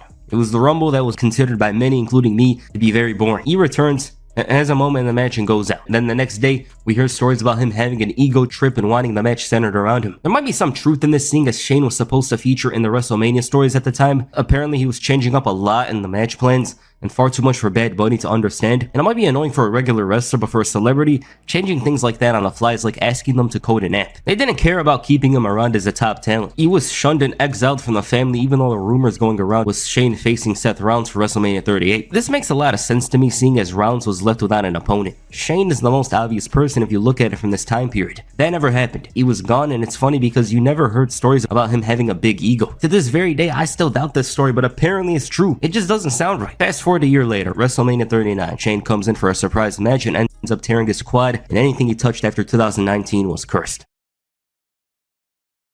The summer of 2007, a year of many things. To say it was a disappointing summer would be a terrible understatement. It wasn't even the wrestling that was bad, rather everything that surrounded it. I was a kid at the time, so for the most part, I didn't think much about it. My worries weren't about Mr. Kennedy and the signature pharmacy scandal, rather it was about how Batista was going to respond to the Great Khali destroying Rey Mysterio's head. I was out there shilling for John Cena and Batista, and what did I know about the news? But looking back, yeah, controversy was all over the place. The public was ready to tear down pro wrestling amidst several terrible tragedies, and that got worse as the weeks went by. One day you'd hear that sensational Sherry passed away, and the next, the news is covering the Benoit tragedy. So right now, let's go back to the year of controversy, 2007. Around this point, pro wrestling was on the down low. I'm obviously speaking from a rating standpoint. Compared to the late 90s, wrestling just didn't interest people as much as it did. I will say though that as a kid, everybody I knew, whether it be from school or a neighborhood friend, watched wrestling. You'd always hear somebody talk about Rey Mysterio, Randy Orton, John Cena, the Ruthless Aggression guys. WWE in particular was in a much positive position compared to 2002 to 2004. They found their guys and ran with them. TNA and ROH were gaining popularity slowly, and Impact in particular was signing some huge talents such as Kurt Angle, Samoa Joe, and when you look at it from that time period, there was a sense of optimism with the way things were going. The in-ring product for those two were must watch. And as I said, the landscape,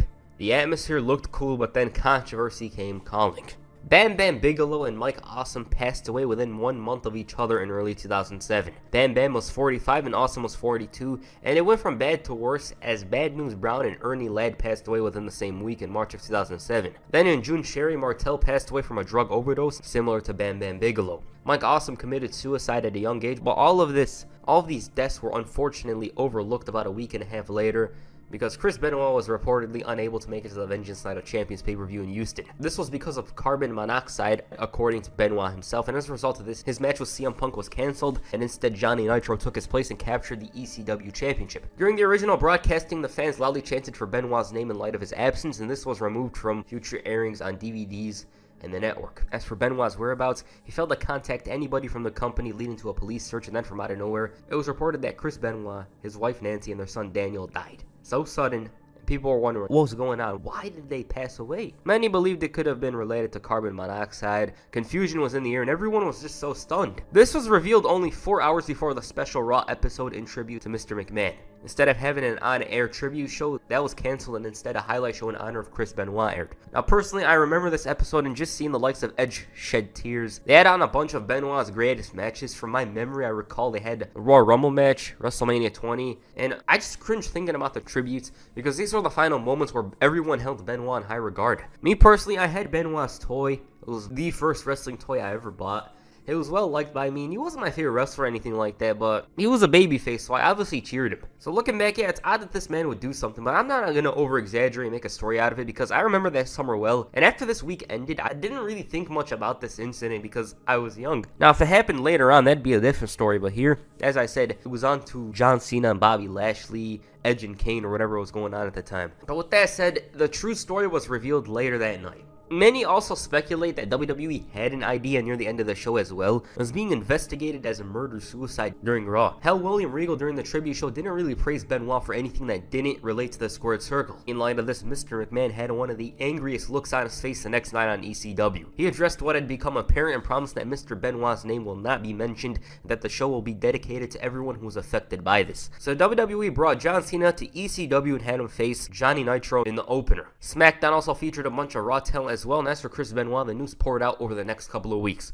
Wrestlers were invited to many news broadcasts and were asked about this horrific tragedy, and they really tried to correct the anchors about many things. There was a bunch of questions coming from a bunch of people. Why are wrestlers dying young?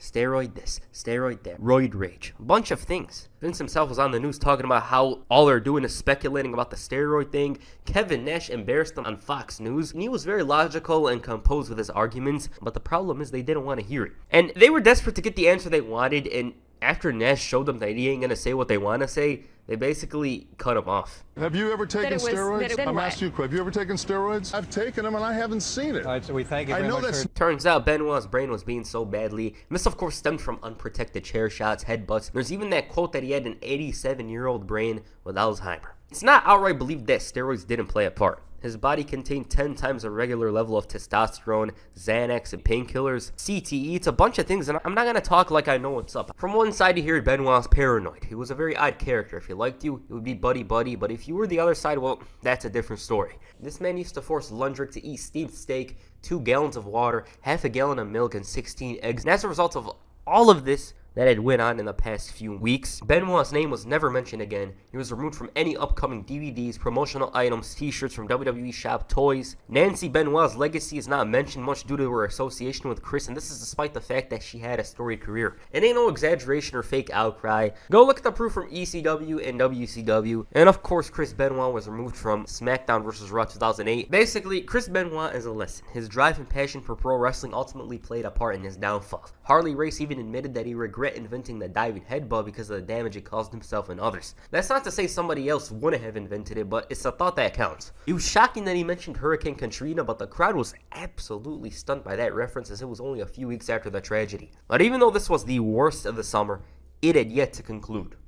Bryan Adams, also known as Crush, unfortunately passed away on August 13, 2007. His death was as a result of mixing prescribed medications, and he was only 43 years old. WWE at the same time had an ongoing investigation, and this had been brewing for a while with Eddie Guerrero's death opening the door. The policy had been enforced after Eddie's death, but some people were like, oh, what the hell is this wellness policy? It's nothing. Sure, guys were getting suspended, but after what was revealed in 2007, it had become a belief to some that the wellness policy was just there. It wasn't serious. What I'm about to talk about obviously relates to the wellness policy. In February of 2007, Sports Illustrated began investigating a potential steroid distributing network in Florida. A bunch of notable names in the sporting world were featured. Soon enough, though, wrestling ended up being involved, and the first name to be revealed was Kurt Angle. Upon being informed of this news, Angle was fuming and said, "I did not improperly receive prescriptions. It is well documented that in my career, I have broken vertebrae in my neck on 5 occasions, and each time the course of treatment was under the care and supervision of my doctor. Any attempt to link me to the athletes in the current news account who may have improperly sought performance-enhancing drugs is without foundation."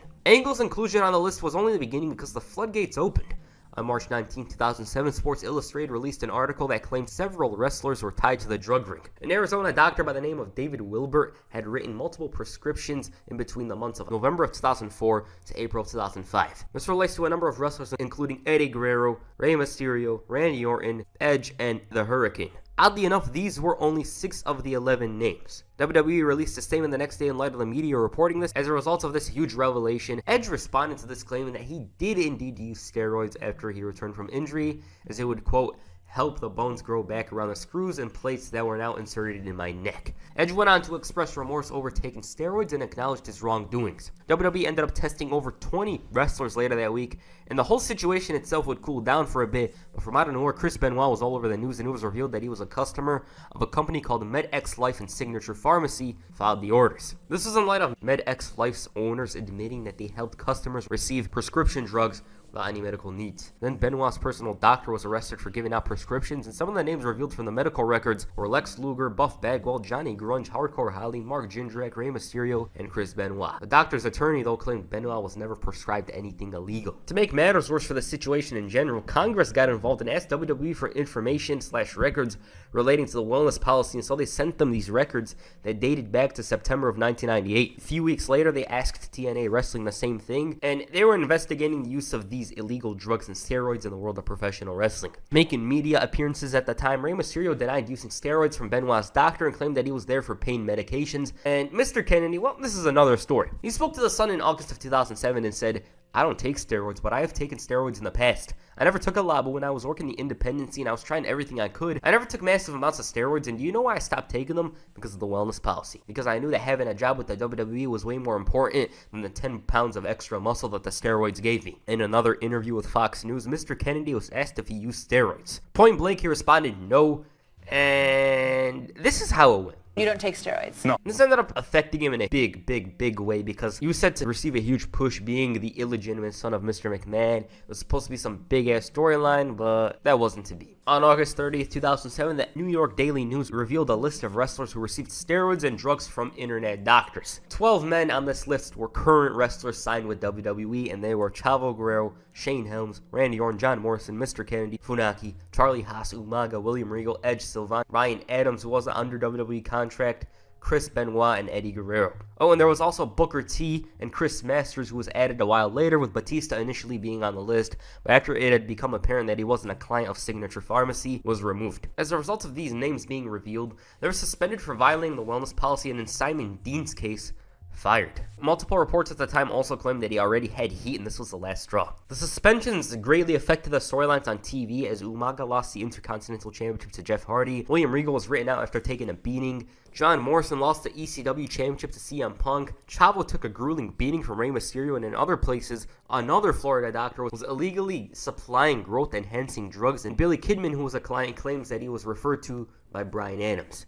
Men who crossed paths with the doctor's clinic include Hector Guerrero, Eddie Guerrero, Dan Spivey, and The Big Show. This wasn't really a big deal, and it wasn't picked up by anybody. But back to Signature Pharmacy. Booker T was rumored to have been the only person who was suspended for 60 days, and this was in light of his second violation of the wellness policy, and as a result of this, quit WWE. In November of 2007, Chris Masters once again was suspended and released on November 6, 2007. D.H. Smith was suspended as well, and the steroid investigation as a whole was very awkward for WWE. TNA wasn't affected much by it, and the effects that these controversies took on the wrestling world was huge. As I said, everyone wanted to tear down wrestling, and it was almost disastrous. Some, not a lot, actually believed wrestling was going to fall off. Not like zero viewer fall off, but a significant amount. And there were a bunch of people that actually stopped watching after the Benoit tragedy. It was a lot of heat on the industry, but after the summer, it cooled down. There was some rumblings like Cena taking something. But other than that, the news focused on other things, and wrestling was back to being wrestling, although some didn't see it the same way after that summer. This caused WWE to undergo a change in the product.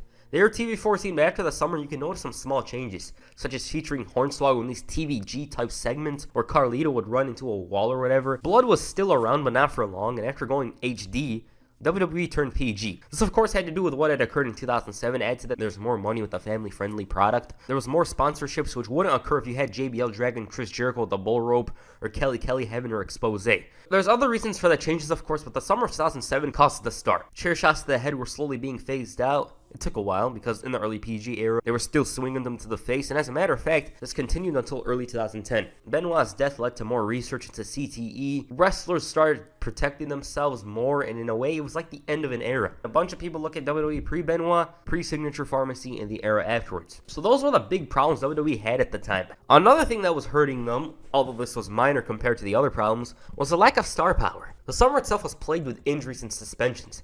At the top of the card, Edge, The Undertaker, Bobby Lashley, Triple H, Shawn Michaels. These guys were the biggest stars in the company, and the only main eventers featured were John Cena, Batista, Rey Mysterio, Randy Orton, and King Booker. That's literally it. And because of this, the Great Khali ended up becoming the world champion. The roster issues slowly resolved by the end of summer. While King Booker and Lashley ended up leaving, and John Cena actually got injured, HBK, The Undertaker, Triple H, Edge, and Chris Jericho were back. And I've said this multiple times, but Chris Jericho's return in November of 2007 felt like the beginning of a new.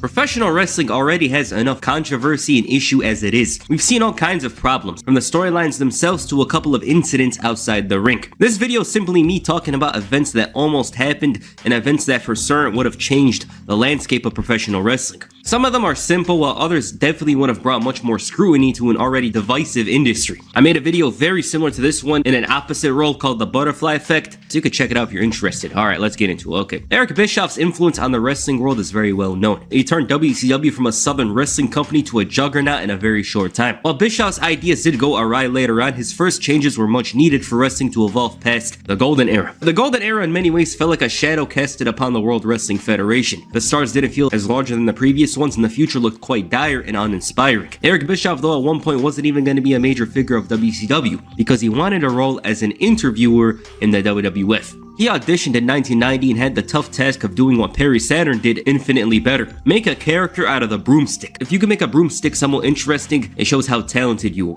But it went horribly and was an audition that was so bad that Bischoff himself would have tried to hire the very same man doing the interview. That's what he said. But just think about it this way.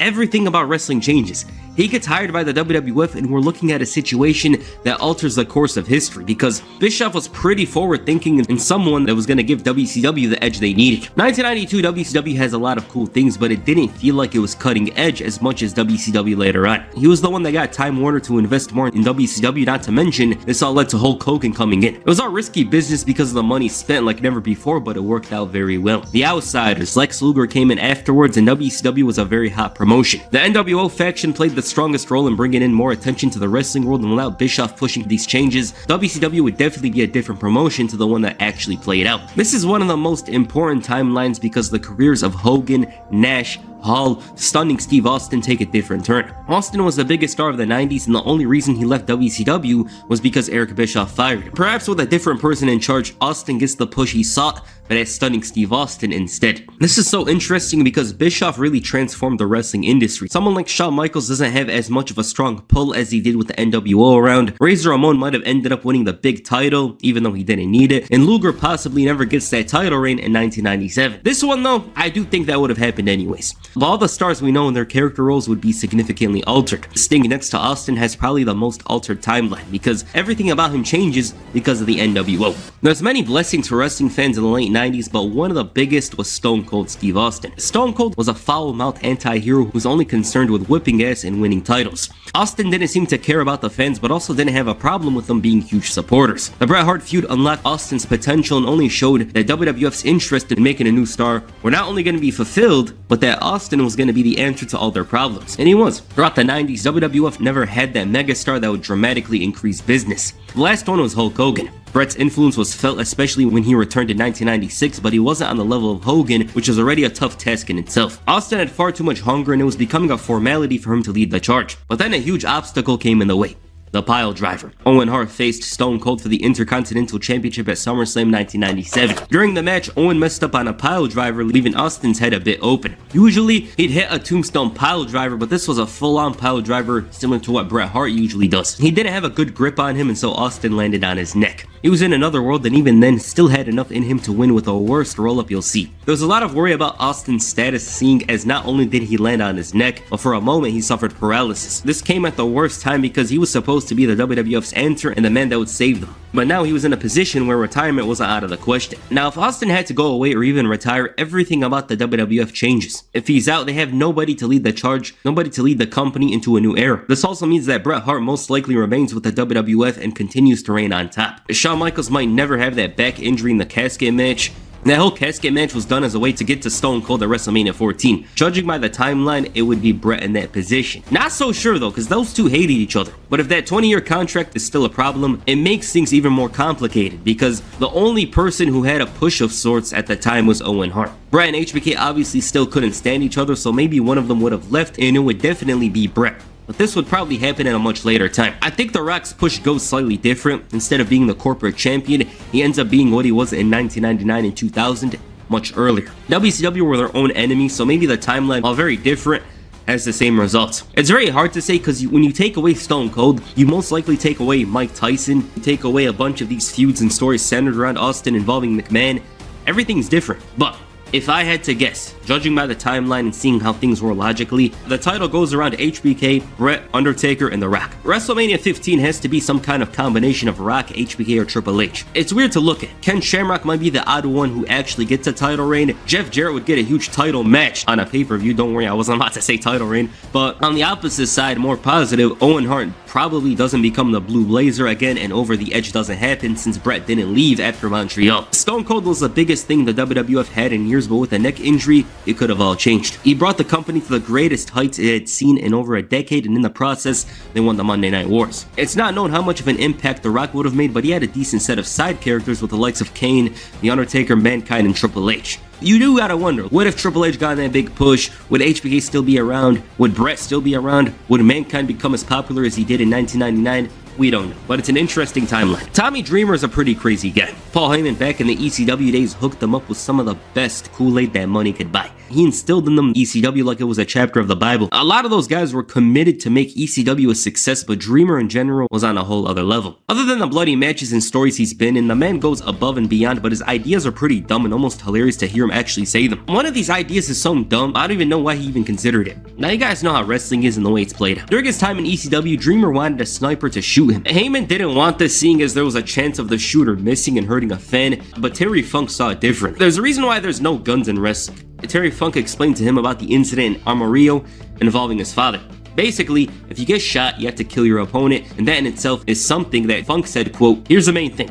They didn't give a finish. If a man shoots you and you come back and you don't kill him, you expose wrestling as fake. Fact. It doesn't work in that universe, and to correct myself from earlier, Dreamer actually wanted to get shot for real in the shoulder, so that makes things worse. But it's funny how wired in wrestlers are to where Funk's worry was about exposing the business rather than Dreamer's safety. You're gonna kill the business, boy. What about that fan at aisle 3? But this pales in comparison to the next thing. ECW had a lot of financial problems in the later years, and it got to the point where they didn't know if it would be around. But Paul Heyman obviously knew the answers, so when the wrestlers saw him show up on Raw with all the debt and financial ruin hanging on a bunch of them, they were enraged. With Dreamer being someone who put his all into ECW and getting into a lot of debt, he was one of those that felt the worst of it with bitterness and contempt for Heyman, a man who left him high and dry while constantly proclaiming himself to be the savior of ECW. He ruined his life, and I don't know why he said this, but Dreamer considered the possibility of killing Heyman at WrestleMania 17. He said, quote, "I went from a $750,000 offer and Paul crying to me that if I leave ECW, it will go out of business. Meanwhile, he was getting a paycheck from WWE.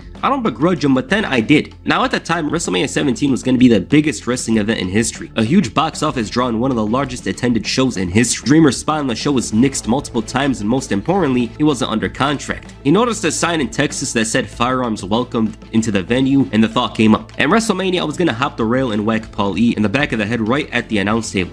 Then I was gonna whack myself, the ultimate martyr. I was gonna hit my post crack, boom, pull the trigger, because I was that insane. That's what I was thinking about every day. I was like, I will go down in history, pop, boom. Even in shoot terms, he's thinking about it like it's a storyline. I would have ruined WrestleMania.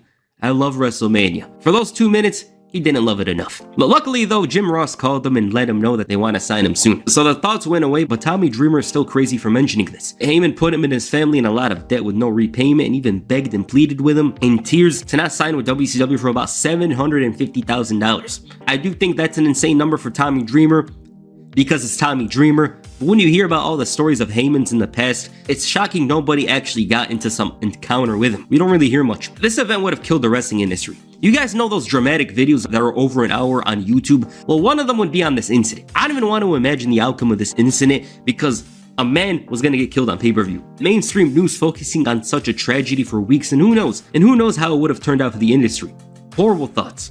WCW going out of business, and even worse, a man getting killed live for the world to see on the most successful event in wrestling history, WrestleMania 17. All in the same week. That would have been crazy. Chris Benoit's career was highly regarded up to 2004. He accomplished everything he could as a performer and did it as one of the very best wrestlers in the world. He had a certain legitimacy with his style and skill that very few on the entire roster could match. And WrestleMania 20 was the peak of his career, finally getting rewarded for being the very best. Benoit throughout his career was very respected and always relied on to get the best out of his opponent. Eddie Guerrero's death though changed everything for the Rabid Wolverine. He wasn't the same.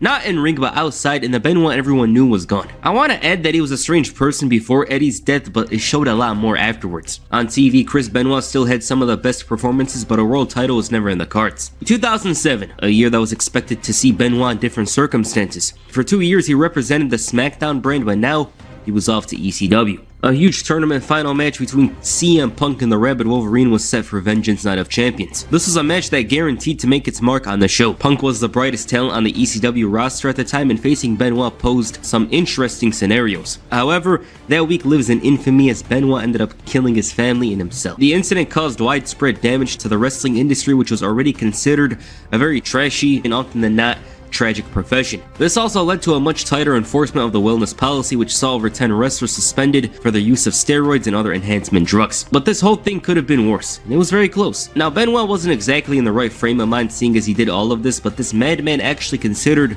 going to Houston, Texas for the pay-per-view. This is the worst wrestling timeline in history. It's worse than the Tommy Dreamer one, because this man was gonna win the belt and face CM Punk like nothing happened. Just imagine Joey Styles saying, Chris Benoit is the new ECW champion while the fans cheer and he's holding the belt, the WWE championship, with the same hands he used a day or two earlier. It's a horrible thought, and one that's sickening, because it's one thing to see a Chris Benoit match before the incident, but it's another to know that he wrestled under those circumstances and it being aired live for the world to see. I was very young at the time, but I remember the Benoit tribute going down, a lot of wrestlers in tears, and a bunch of his classic matches. And I was supposed to be the funeral of Vince McMahon, originally. That story was ongoing, and of course the wrestlers would be wearing black suits standing in the arena to remember their former boss. Horrible to think about it, but this scenario would cause even more problems to the WWE. The wrestling industry already had its problems with many wrestlers dying that year. Even that month saw sensational Sherry die, but with WWE under a microscope and one of their very best wrestlers not only being a killer, but a man that represented the company as one of the most important champions, a championship at the time considered to be the third best in the WWE, it might have destroyed the WWE and damaged the other companies such as TNA and ROH. Chris Benoit might be caught in this situation, but all in all, it's something that was already a terrible tragedy made worse with the fact that he's praised and cheered for a moment while he committed these crimes. It's not a matter of, oh, this is worse because the company loses more money, no, but the fact that a bunch of us cheer and root for a man that's hiding something. WWE goes PG much quicker, and the damage of the Benoit tragedy was already bad as it is, but this is much worse. The news would say something like this: disgraced WWE wrestler Chris Benoit arrested on murder charges. This news is revealed only 24 hours after he won a WWE championship belt. That sounds horrible. They enforced a lot of rules after the whole incident. It's just, I think if he actually made it to vengeance, it's hard to imagine that there would be anything but some of the worst press that the wrestling world had ever seen. It was already bad as it is, but this would be even worse. On a more positive note, this scenario is much tamer and the tamest out of all in the video. Roman Reigns has had a very divisive and controversial reputation since his push in 2015. The big dog had a certain push that felt forced and more often than not, terrible. The problem with Reigns is that he was very green early on, and when he seemed like a proper main eventer about a year later, fans were already fed up with him. Wrestling wise, he was a bit overhated, but the character was dry, and unlike guys such as John Cena and The Rock, he didn't show too much charm. Cena and Rock were booed later on because their characters were toned down from what they originally were. Roman was tame from the moment he got pushed. There was no considerations of a heel turn for Roman Reigns because it most likely means he's not the #1 guy. Usually WWE pushes faces as #1, which isn't the same story nowadays, but it was back then. It still is, it's just we all know what happened with Roman Reigns later on. And they weren't gonna invest the same amount of time and effort into Dean Ambrose, Seth Rollins, or AJ Styles because Roman, while being green, appealed a lot more to the wider audience. I still believe Ambrose and Rollins could have been a bit bigger than they were. It's just their stories all flopped because of the whole premises. Germaphobe and a corny babyface, the two worst combos you could have. And Rollins wasn't even corny before he won the belt, it's just after it all changed. With Reigns, his problem was that the promos he was given were very one-dimensional and his character was forced in a role that doesn't work. Roman should have been an anti-hero leaning towards being a face, but without the smiles and the pandering. That's to put it simply. Roman's leukemia forced him to step away for 5 months, and at the time nobody knew if he would even return. But Reigns was back and they took it slow with him. They were too scared to put him in the title picture again because of the crowd reaction. So he was just facing the likes of Elias, Shane McMahon, and eventually the worst of them all, the Baron Corbin feud. With WrestleMania 36 coming up, Reigns was set to reclaim the belt from Bill Goldberg. But then the world shut down. Roman didn't want to work under these conditions as it would affect his family possibly and himself. The whole story was very strange. Not just because, oh, Roman left, but it's because he was the biggest face on SmackDown. It wasn't known when the big dog would return, and it seemed like WWE moved on. He refused to return unless it was on his terms, and looking back, SmackDown was depressing. Raw less so, but SmackDown was so dire at the very top. Bray Wyatt left for a bad to WrestleMania while Braun Strowman faced a bunch of mid-carders during his title reign. Roman's return was much needed regardless of him being the big dog or not. If Roman Reigns never became the tribal chief, I don't really want to imagine the landscape of WWE because they didn't have a #1 guy at the time. It was Roman, but even if he's back as the big dog, things don't look so good. A lot of the hype WWE had later on in 2022 came from Roman Reigns and the Bloodline. He had the Thunderdome to develop a different side to his character, and it's not known if he would even turn heel, or if the heel turn would be positively received as it was during that time period, because there was a lot of things that worked into Roman Reigns' favor. The fact that there was no fans, which allowed for him to develop a much deeper character compared to the rest of the roster. Would Jey Uso develop a connection with the fans from his abuse and manipulation from Roman Reigns? Does Reigns' title reign last as long as it did? It changes a lot, not to mention that while Reigns might have main evented just about as many WrestleManias in this scenario, who were his opponents going to be? Rollins in 2021 as a heel facing the big dog on the biggest stage of them all? I'd guess that's the big match Roman would have if he never turned heel. Another question is, if Roman did turn heel eventually, when was that going to happen? There's a lot of questions, but this one here is a very important timeline to look at because it really changes a lot. If Roman doesn't have that long title reign, a lot of guys may have won the belt in this timeline, such as Kevin Owens, Finn Balor, and earlier on, if it were to happen, Cody Rhodes. A lot of things to think about here, so yeah. Alright, that's wrestling's worst timelines. There was some positive with these timelines, it's just in general, they change a lot for the negative, so there's that. Pro wrestling has this interest in making weird decisions. The booker always has their preference and favorites, even at the detriment of the show, and more often than not, they make decisions that are questionable. It's strange because they themselves know about the show better than the fans and have a better sense of how to go about things. Yet time after time, they do something out of the blue and something that everyone knows isn't a good idea. Title reigns are simple to see, but often what works doesn't draw. It's a weird business. Stone Cold might emerge as the biggest star, and Shawn Michaels, on the other hand, might be a big bust when it comes to the ratings. But these title reigns are some that absolutely nobody in their right mind asked for except the wrestler themselves. I will say, though, at the same time, that some of these reigns weren't exactly bad, it's just nobody asked for them. The Attitude Era was in full swing by 1999. The momentum the WWF had at the time was absolutely ridiculous and something that was never seen before. The fundamentals were there, everything was in place for them to take over the business. However, the mid-card scene had a lot of issues. These weren't that big problems, of course, but when watching the shows, you can't help but notice that there's some decisions that are dumb and strange. The Road Dogg had done well for himself as a wrestler in the hardcore scene. He had some entertaining matches with the likes of Al Snow and Hardcore Holly, and it opened way for him to do more in show variety. This is something that was nice and all. Heading into WrestleMania, Road Dogg was feuding with Al Snow and Hardcore Holly. Vince Russo decides to swap him and make him the Intercontinental Champion. Why? Because there was no reason for him to be involved in a feud that was not even about the title. It was about Ryan Shamrock. This wasn't hard to understand, but apparently Swerve Bro was interesting, which leads me to Billy Gunn. Billy Gunn found himself in a similar situation. He was doing more outside of the tag team. Now, I'ma say it, Billy Gunn is one of my favorite mid-carders from the Attitude Era. He wasn't world-class in-ring, but I was always entertained by him. His selling was great, and he had a strong understanding of the basics. That thing alone made you one of the better wrestlers in this era. At the time, he was involved in that Ryan Shamrock storyline, which also involved the Intercontinental Championship. And considering everything, it made sense to continue with the storyline, right? Yeah, about that. He won the Hardcore Championship, and when WrestleMania came around, both men looked so out of place in their stories because it wasn't even their stories. This was a weird switch that didn't really help anybody. Maybe the Road Dogg because the Intercontinental Championship is always nice to have in your name, but in general, it just wasn't a good thing, you know? Like, at the end of the day, they swapped stories, they ruined their own stories, and in turn, the matches probably took a bit of a downgrade due to the story not making sense because the champions weren't really involved with it. Vince McMahon was one of the most important characters of the Attitude Era. His influence on the shows were huge and a big reason as to why the tides turned in the Monday Night Wars. McMahon's heel character brought a grounded and compelling arc with Stone Cold constantly running into hurdle after hurdle in his road to the WWF Championship. As always, the product needed to move on and evolve, and McMahon was well aware of this. And this is one of the good things about the Attitude Era. They actually understood as time went on that things weren't supposed to stay the same. That's why the main event scene changed very often, even though there was the same names. He turned face and feuded with the Game Triple H. Triple H's massive ego was becoming a problem for the entire roster, and the boss felt he should be the one to stop him, seeing as he was constantly calling him out and trying to assert his dominance. He's provoking his family and threatening everyone in his way. This led to a title match between the Game and the boss. It was on SmackDown, and since it was the Attitude Era, McMahon won the title.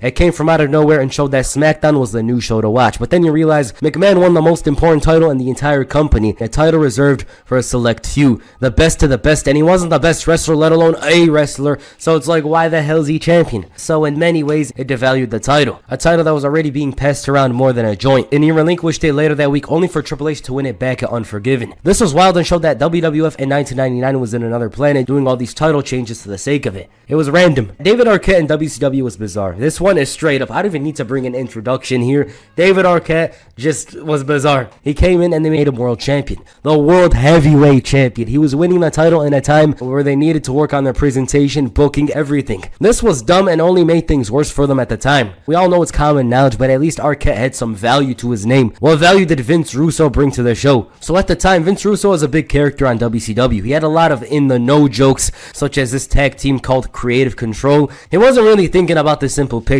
which is creating a show for the fans that were watching on TV and not on the internet. It was all about the shock factor. What he forgot was that the shock has to make sense and bring attention. It's like throwing Hail Marys for the sake of it or a long ball. Nothing is going to happen. At one point he was feuding with Booker T. He wanted to take the title away from him. He did just that, but ended up becoming champion himself. I don't like using the word, but this was a mark moment. I just don't see how it makes sense to make him champion. Imagine Tony Khan became champion. That's what this is. He's barely a character of the show, let alone a draw. He only drew blanks, and this benefited nobody. Not even himself except for the name. I might become a booker myself and find a way to become champion. Who knows? I don't know what it is with the bookers, but with when they lose their touch, it's almost impossible for them to win it back. There's a lot of title reigns from that time that could be talked about, but we're not going to do it here. We're going to make a whole entire WCW 2000 video. That's what you guys want. Big Show's time in the WWE was weird. He was pushed one moment and the next, he was a jobber. This was something that happened a lot, and it meant that the audience couldn't take him serious. His 2001 started off hot with the return, but after that, he was an afterthought and considered a failure. He went down to OVW on 2 occasions, and even then, they couldn't believe in him. His heel turn and NWO joining was nothing, and it was only an additional member. He was seen as somebody that had the special quality of being a big man, and that worked into his favor with Paul Heyman taking over. Heyman often saw big guys as a strong way to create stories, and with him on SmackDown, it was no different. He was basically the guy to go to if he had untapped potential. Big Show was immediately pushed as a huge opponent. He took out The Undertaker and went after the WWE Champion. This is a story with Brock Lesnar being fearless and ready to challenge anybody that came in his way, even if they were the toughest challenge. From out of nowhere, he lost to the Big Show. It was one of the most shocking title wins at the time because of Big Show's reputation. It was so random. Unlike the people in here though, this wasn't terrible and did a lot for him as he was seen as a huge threat in the future. Without this title reign, a lot about the Big Show would be different. It caused a resurgence in his career and became a strongly booked giant throughout the next year, so it worked well for him. You know, it was good. Jeff Jarrett was always a good hand. He was never the best, but in terms of ability, he could do what a lot of others could do on a smaller scale. This was well known in WWF, but going to WCW seemed to change that. He was pushed more as a main event talent because Vince Russo liked him a lot. They made him look like he was on the level of Sting and Goldberg, which is crazy. This followed him into TNA where he was running things. TNA was the only US promotion around. His father made a new company, and it was basically his playground. Jarrett had a couple of title reigns early on, but it was clear that he was positioning himself as the face of the company when he shouldn't be. It's obviously his promotion. He could do whatever he wanted, but this was a problem.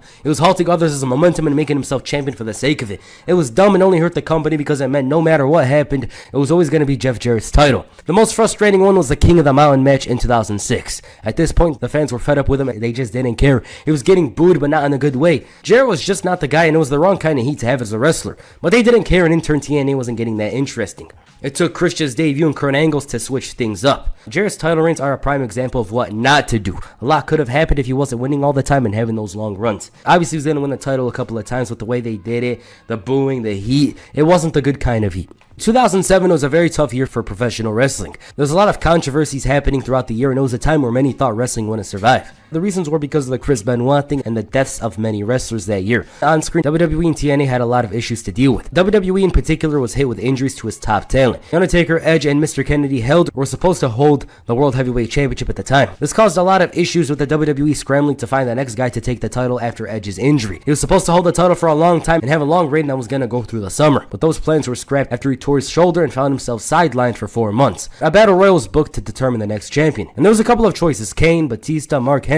On Raw, King Booker was an option, but instead they chose the Great Khali. This was a huge shocker, and everything about it was so bad. What made it so bad was that Khali couldn't wrestle comfortably, let alone have a good match. There needed to be a lot of smoke and mirrors with his matches to even make it decent. That's the issue, and to me, there was a lot of better options on the roster, even though it was lighter. Hell, Ric Flair winning his 17th title would have made for a better story, not to mention the biggest challenger for the title at the time was Batista. That was a big story they could do where Flair gets one over, gets more confident, and plays the role of a heel again for a couple of weeks. Kane was Edge's rival at the time in a dangerous threat and storyline. Mark Henry never got to finish his story with Batista. Why not crash his party and take his title to continue the feud? I don't know why they didn't do all of this. Great Khali is obviously legitimate as a champion. We're gonna say that right now. It's clear as day. He's a big guy. He's got the stature. He's got the size, all of that. But he wasn't going to be fit to hold the title, you know? At least they tried it here instead of doing it a while later when there was a more stacked roster, so there's that. WWE really changed in 2007 in many ways, from top to bottom, from the important stuff to some very minor things. It was all about change that year, even though they never intended for that in the beginning of the year. The Cruiserweight division deteriorated to a point where it became an afterthought. What was once a bright and exciting idea to bring the WWE's smallest wrestlers under a division was now under danger of being completely replaced. 2005 felt like a time where they stopped caring much about it. Gregory Helms was by far one of the very best champions, but that's only because his status was elevated in other stories, so in some ways, it does make the title look better, but in others, it also shows how much of an afterthought it is that he goes weeks and weeks without defending the title. 2007 was basically the end, and WWE made no mistakes in letting everyone know that the title was done with Hornswoggle. Hornswoggle won the title in a Cruiserweight Open, which nobody even considered him as a favorite because he wasn't even in it. He didn't really defend the title all that much and ended up holding the title around like a prop. Even in the big story with him being the illegitimate son, he didn't even bring the title around nor was he mentioned much as a cruiserweight champion. Nobody asked for Hornswoggle as champion, but then again, at this point, nobody even cared about this title. WWE didn't put much effort into rebuilding the cruiserweight division, and the fans reciprocated the energy. You can name some of the notable cruiserweight matches in the last 2 years by your hand. It wasn't notable at all. The title ended with Hornswoggle letting go and relinquishing the title, making him the final holder of the belt. It's unfortunate that the title ended like that, but it really makes sense when you see how WWE treated it at the time. It just wasn't going to be prioritized and return to prominence. That was never going to happen. Bret Hart was always going to eventually return to WWE. It didn't seem possible at the time because of the heat between them, but Hart always focused on his legacy and the importance of preserving it, even if it meant he had to mend things with his biggest enemy. If Hart had it his way, he probably would have came back in 2002 and closed out his career on a high. Talks of a return had been going on since that time period, but it wasn't until 2005 that he actually showed up in some way. It was his own DVD. Bret, though, didn't officially come back until 2010. It was a huge moment in Raw history and showed that anything can happen in the WWE. He cleared things with Shawn Michaels, finished his story with Vince, and was off to becoming a regular member of the show. Sometime later, he had a feud with The Miz, who was the United States champion. That title is synonymous with Bret Hart, and as much as he hates his WCW run, he's still considered one of the greatest US champions in history. A man who represented everything that the title should be about. In a surprise turn of events, he actually won the title again at the age of 53. This is a weird moment. Nobody literally asked for it, but I'm sure the Hitman had some satisfaction holding a title again. This did halt some of Miz's momentum because he was holding 3 titles and started holding none after this. Hart obviously couldn't wrestle much, he couldn't bump, he couldn't sell, so it's a strange one to think about. Dolph Ziggler had shown a lot of potential in his early days. It wasn't as much as he'd show a bit later on. There was clearly something there with him. He just needed more experience and more time in the mid-card to show more potential. He wasn't the brightest talent at the time, but he won over a lot of people by the end of 2010.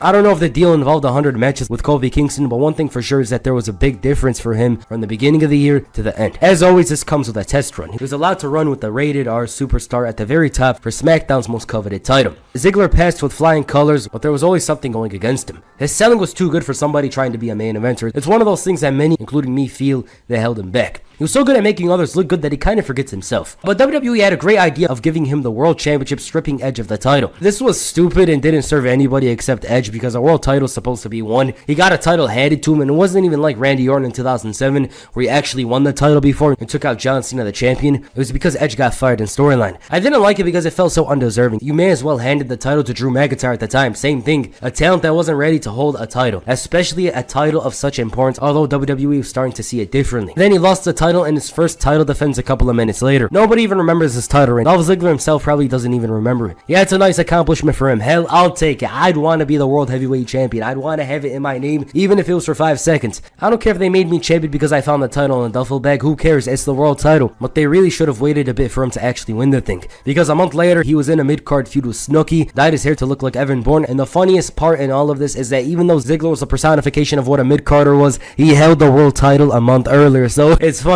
CM Punk's 2011 was a wild ride, the likes of we will never see again. He peaked like crazy. CM Punk in 2011 was the definition of a new era. The momentum he had that year was unseen. It hadn't been seen in a while. Certainly not in that era of WWE. I feel like they didn't appreciate the hype and excitement that the story brought. Obviously, CM Punk wasn't dropping the floor of the ratings or anything like that. You can go check the stats, but it was a really nice story that blurred the lines, not to mention gave the company one of its most unique stories ever. A frustrated wrestler leaving the company but making it his mission to claim the company's most important prize on his way out. It was nice and all, but not only did they return him so soon, but Alberto Del Rio crashed the summer and cashed in to put an end to the summer of Punk. It's not so much because of Del Rio cashing in, but at the time he cashed it in. He was bound to be champion eventually, but not only did this guy win the title once, he won it again a month later. This guy was basically an industry plant. I get. He came from a wrestling family, but how did this guy get away with 2 world title reigns?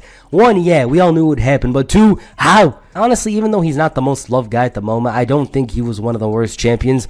Reigns-wise, as a title run, it wasn't the worst, but it just happened. There's not much to say about it other than, oh yeah, Alberto Del Rio was WWE champion twice. Like, we get it. Roman Reigns in 2015 was one of the funnest years I've seen for a main event wrestler. You could feel how desperate they were to get the crowd to like him. It's interesting and something I want to talk about in detail. But with that said, their efforts got them a story involving Roman refusing to join the Authority and become their golden boy. So they had Sheamus cash in the briefcase. Sheamus had just returned, and even though he won the briefcase, it kind of came from out of nowhere as well, so to see him become the WWE champion again was weird, because WWE at the time only had 1 world title. I'd compared to Big Show's run in 1999, where it was not only transitional, but you were better off giving it to somebody else. Sheamus' run was dull, and coupled with the League of Nations, it was rough. The League of Nations was one of the most terrible factions due to how poorly handled it was. Roman was destroying them every week, and it was bound to end with him winning the title. Alright, this was where the video was supposed to end, but then I felt that it was incomplete. It's half the reason why I didn't release this for so long, because this video was actually recorded about a month ago. So I was like, hey, let's add to it, because it feels so incomplete. It feels like it's not enough.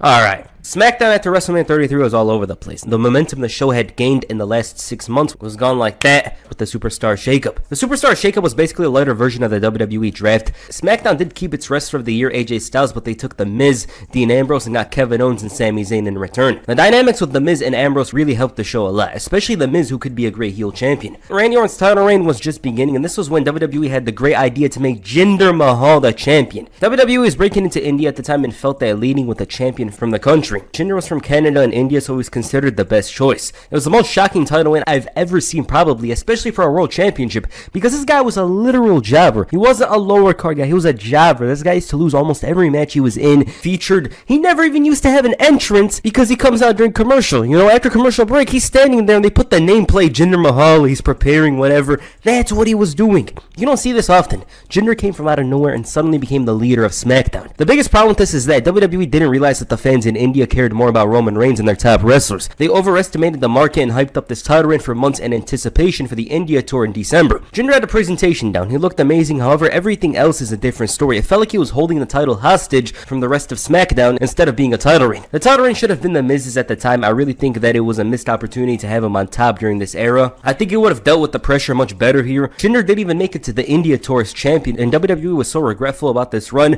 that they made AJ Styles hold the title for a year. The funniest part in all of this is that Jinder didn't make it to the India tour, but he ended up bowing to Triple H in the year of 2017. But yeah, it was just a random title reign. Unlike JBL, Jinder didn't fit the role eventually, which is unfortunate, you know. I think that's what separates those two when you compare them, is that JBL in the beginning didn't feel like a world champion, but by the end of it, when he lost to John Cena, he actually fit the role. Jinder Mahal, it didn't feel that way at all. The moment he lost the title, you're like, oh yeah, back to how it was. Goldberg's return to WWE brought him closure to his career. It was a disappointing first year for him back in 2003, so to come back and actually get booked as he should fix the problems of his first run. This is all good and all, but he won the Universal Championship from Kevin Owens and basically derailed the whole story he had with Chris Jericho. His run peaked at WrestleMania 33 with a fast-paced, intense match with Brock Lesnar. Everything after, though, is a different story. He had the worst match of the year with The Undertaker at Super Showdown. It was a disgrace and almost a black stain on their later careers. It's a bit dramatic, but if you had to talk about their final years as wrestlers, this match has to be mentioned. As time went on, Goldberg did eventually return. The Fiend Bray Wyatt was champion. WWE had already booked themselves in a corner as usual. 2017 to 20 should be the booked in a corner years, where WWE always showed up and booked themselves in corners. It was funny. Here, Bray Wyatt was most likely going to walk into WrestleMania to face Roman Reigns for the title. Obviously, fan reception wasn't as bad for Roman as it was a couple of years earlier, but it was clear what was going to happen if the big dog emerged as champion at WrestleMania. I remember thinking this was going to be the main event of the show. I was a bit on the Fiend. I actually preferred Daniel Bryan versus Roman Reigns as the main event. He was a great character, but it was so complicated to have him wrestle for the title. Then Goldberg came along. I don't really remember my thoughts at the time, but it didn't seem like he'd win the title here. There was a possibility because the story was that Goldberg had zero fear in the face of the Fiend, which was unlike any of his previous opponents. Even Bryan by the end almost beat him, but still had that fear behind him. I really liked that story and almost wish it was somebody else in that position. Because if Bray Wyatt was losing at Super Showdown, I just like the idea of a confident good guy putting raps to him because Wyatt relied too much on the mental game to give him the victory. I almost left this part off the video because Goldberg was actually a rating draw for SmackDown at the time. He had some of the highest rated segments, so it kinda goes against the video, but then again, who in their right mind before the Royal Rumble thought, man, Goldberg should win that title? Nobody. It wasn't until he came along. But I kind of felt weird about this one. I did think about leaving it out, but I kept it in. Goldberg's run wasn't like all that. He obviously dropped it to Braun Strowman, not Roman Reigns, because it was a COVID WrestleMania, if you guys remember. It was a nothing reign, you know, it was transitional. He did his job, came in, came out, lost the title, all that. But it really gave Bray Wyatt a big hit at the time. I don't think he should have been champion at the time, but that's what happens when you book yourself in a corner. You know, something's got to give. So NWA's come along as a promotion once again. It always comes out, comes back in, whatnot. But around 2019, there was a full-fledged NWA show. The show had Nick Aldis as champion. He was a good champion, carried himself very well, especially after Cody Rhodes won the title a year earlier. And then Trevor Murdoch, of all people, ends his title reign, which is funny, random, all that. However, then they decided to give Tyrus, of all people, the belt. Tyrus in the year of 2022. You wouldn't hear Tyrus winning a title in the year of 2012 in its prime. Yet he won it here, and they were trying to spearhead him as the leader of a new era or something, which is absolutely ridiculous. I didn't even write a script for this part. I don't give a damn. I'm just gonna say it. Tyrus was the worst thing that the NWA did in 2022, or ever in recent years, of course. It was so bad because this guy, the only reason he held the title was because he was on Fox News. That's it. You take away Fox News, they wouldn't even look in his direction, let alone even consider the possibility of him main eventing an NWA show, let alone winning the World Heavyweight Championship, a title that was won by the likes of Ric Flair, Dusty Rhodes, Shane Douglas, I know his name doesn't stand out compared to those two, but still, it stands out compared to Tyrus. I'm just saying. And I know it's not the same NWA Championship, it's basically by name. It's not obviously the same title, you know, it doesn't have that same level of respect or history behind. Well, actually, it does have the history, but it doesn't have that same level of respect. It's just Tyrus, of all people, is ridiculous. He won the title, held it during Fox News, chilling there, and it was a nothing ring. Just the thought of Tyrus winning any world title in any promotion is crazy to me. And the craziest part in all of this about Tyrus, this guy held the title for about a year. Damn! And they didn't care. They didn't realize, hey, there's problems in the fact that it's Tyrus. No one's going to watch NWA. No one gives a damn about NWA in the year of 2022, 23, 24. None of that. It's unfortunate. It is what it is. But they probably thought to themselves, hey, there's more publicity for the title, which obviously didn't work out well, you know? But I find it funny how this guy almost held the title for a year. It's crazy to me. All right, those are the title reigns nobody asked for. I thought the video was a bit incomplete without those three, so I decided to end it here. Obviously, all these title reigns weren't bad. You know, Sheamus is one that stands out to me as one that, like, I do think Sheamus deserved it. He just didn't fit the role of the world champion at the time. I think if Sheamus won the title, like, 3 years later, I'd say, he probably would have had a better reign. It's just there's always going to be transitional and whatever. And again, I just want to mention, like, some of these wrestlers actually had good runs previously or afterwards. It's just in that time period or in that moment, you just start to think to yourself, why did this guy win the title? So yeah. In wrestling, there's some heel turns that absolutely nobody asked for. Alright, let's get into it. Bret Hart's departure from the WWF in 1997 was touted as a huge opportunity for WCW to add insult to injury and completely dominate the Monday Night Wars. The company was in very great spirits after a successful year that saw the apex of the NWO storyline, a flourishing cruiserweight division, and an interesting set of characters that dominated the show. Bret Hart was, no pun intended, the heart and soul of the WWF. He had been with the company for almost 13 years, and a sad exit provided the chance for WCW to give his career the closure he desperately deserved with the WWF. However, the moment he stepped in a WCW ring, they didn't know what to do with him. The biggest problem with Bret Hart's signing was that he was too big for the mid-card and he had no place in the main event. Not based on his talent, because at the end of the day, Bret Hart absolutely belonged at the upper card with the best of the best, such as Sting and Hollywood Hulk Hogan, but a lot was different with WCW compared to WWF. He came at a time where they already signed all these guys, and in many ways, they took him for granted. So a red-hot Bret Hart, fresh off the heels of Montreal, was underutilized in the worst way possible.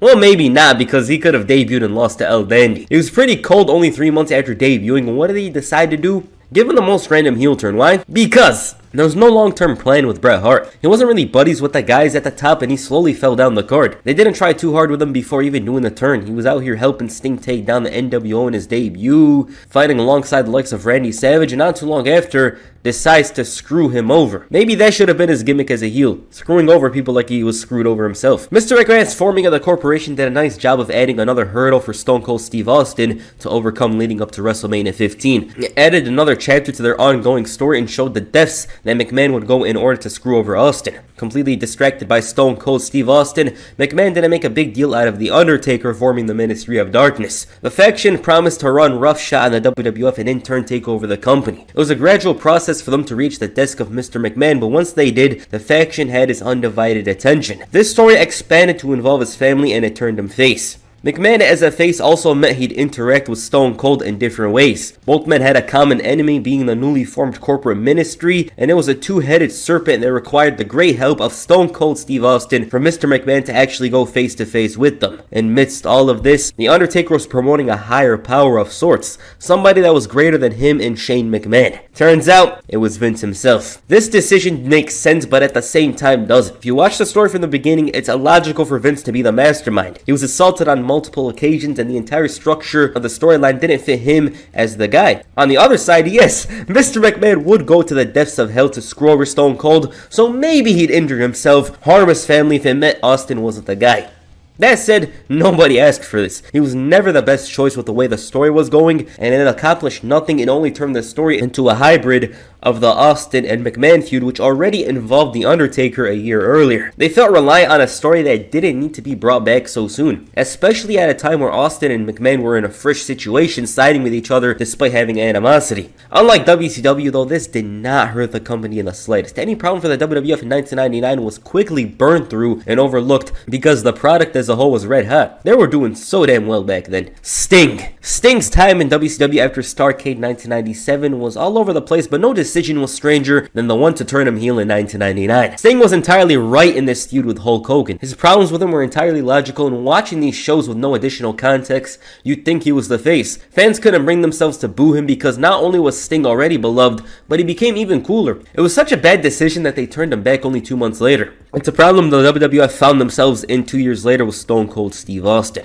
Goldberg's streak left an indelible imprint on his career. It had a strong grip on his WCW run because the moment he lost, you can't really think about a couple of memorable moments from his time in the company afterwards, especially on the positive side. At one point, he injured himself breaking a car window and had to go away. So upon his return, they had the great idea to turn him heel at a time where the fans were craving a push for him. Goldberg's heel turn was one of the strangest in wrestling history because when you take him out of the equation, WCW didn't have many strong figures to lead the company, and this was in a time period of turmoil. Hogan left, their biggest stars were injured and not the same as they once were. Goldberg was the perfect catalyst to turn things around, and similar to Sting, Goldberg wasn't really hated. You can't hate somebody that was cooler than just about everyone on the roster. What made Goldberg cool as a heel was that he looked even stronger, and he had a certain aura that nobody at the time in WCW matched. It took them only a month to realize that his heel turn was a mistake. It wasn't a costly one though, because if it was, everyone would still be talking about it to this day, but since it happened in July 2000, it's not mentioned. It was never going to be a costly error because WCW already messed up in the last year and a half,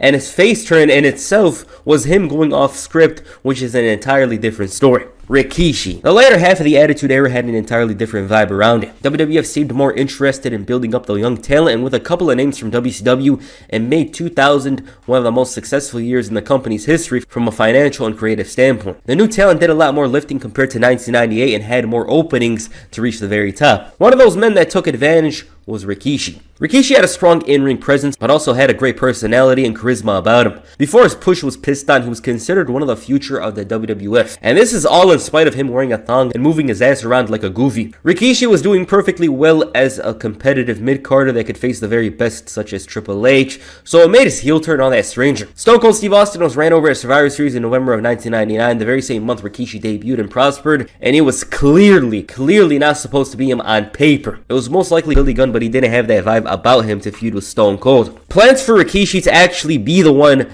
to run over Stone Cold were made in motion in February of 2000, which makes things even stranger. So they made the story originally. Rikishi hadn't been called up to the main roster yet and all that. And only 3 months in, when he showed that he was popular, he was a good guy, fans loved him, they had already made plans for him to be the one. And Rikishi was so out of the left field. There was no problem in the shock factor, but everything else is a different story. It ruined his career. First of all, it was too high of a jump to feud with Stone Cold, not to mention a returning Stone Cold. And it takes away everything about his character. I did it for The Rock. I did it for the people. I did it for my family. Second, that position was never going to be filled by anyone on the roster because Triple H was exempt. Undertaker feuding with Austin again? That didn't make sense. And in the same role as a heel as well? No. They feuded too many times in the past couple of years. It sounds kind of weird now, but Chris Benoit fit the role. For Rikishi, it took away everything that made him special. He was pigeonholed in a role that didn't fit him at all. Rikishi at his best is a babyface, plus his attire as a heel was so odd. Rikishi was in a position few would have made the most of. Stone Cold Steve Austin's return in late 2000 was a very welcoming one. The Texas Rattlesnake gave an already stacked main event scene yet another character, but plans were certainly different this time around. Austin as a wrestler wasn't as strong as previously. I'm not talking in-ring. In-ring, I'd say he was a bit better, but as a character, the booking of his, he wasn't as strong.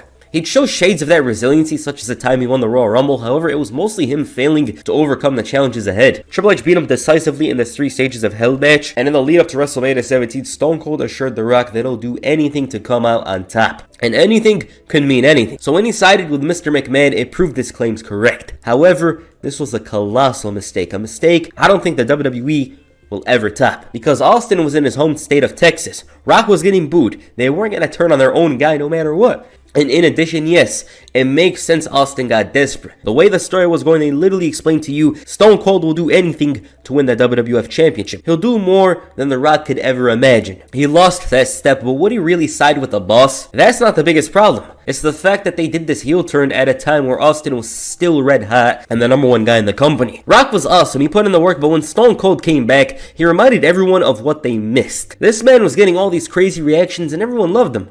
But this decision ruined everything. So many viewers tuned out due to this very decision, and when you look at the situation, everything about it was so strange. Stone Cold only had one babyface to feud with, that being The Undertaker. The Rock was gone, and they even paired him with the Alliance later on. So even in a situation where Austin needed to turn heel, they did it in the wrong way. And his character was very entertaining. I personally think it's great as a standalone, but it was the worst time to do it. The heel turn was so bad that Austin just reverted back to a face like nothing happened the night after Survivor Series. Despite all the hate this heel run gets, it shows his versatility to go and do something entirely different as a paranoid champion. As I said, I liked it as a standalone, and I'm very interested in making or remaking a video about it. Eddie Guerrero.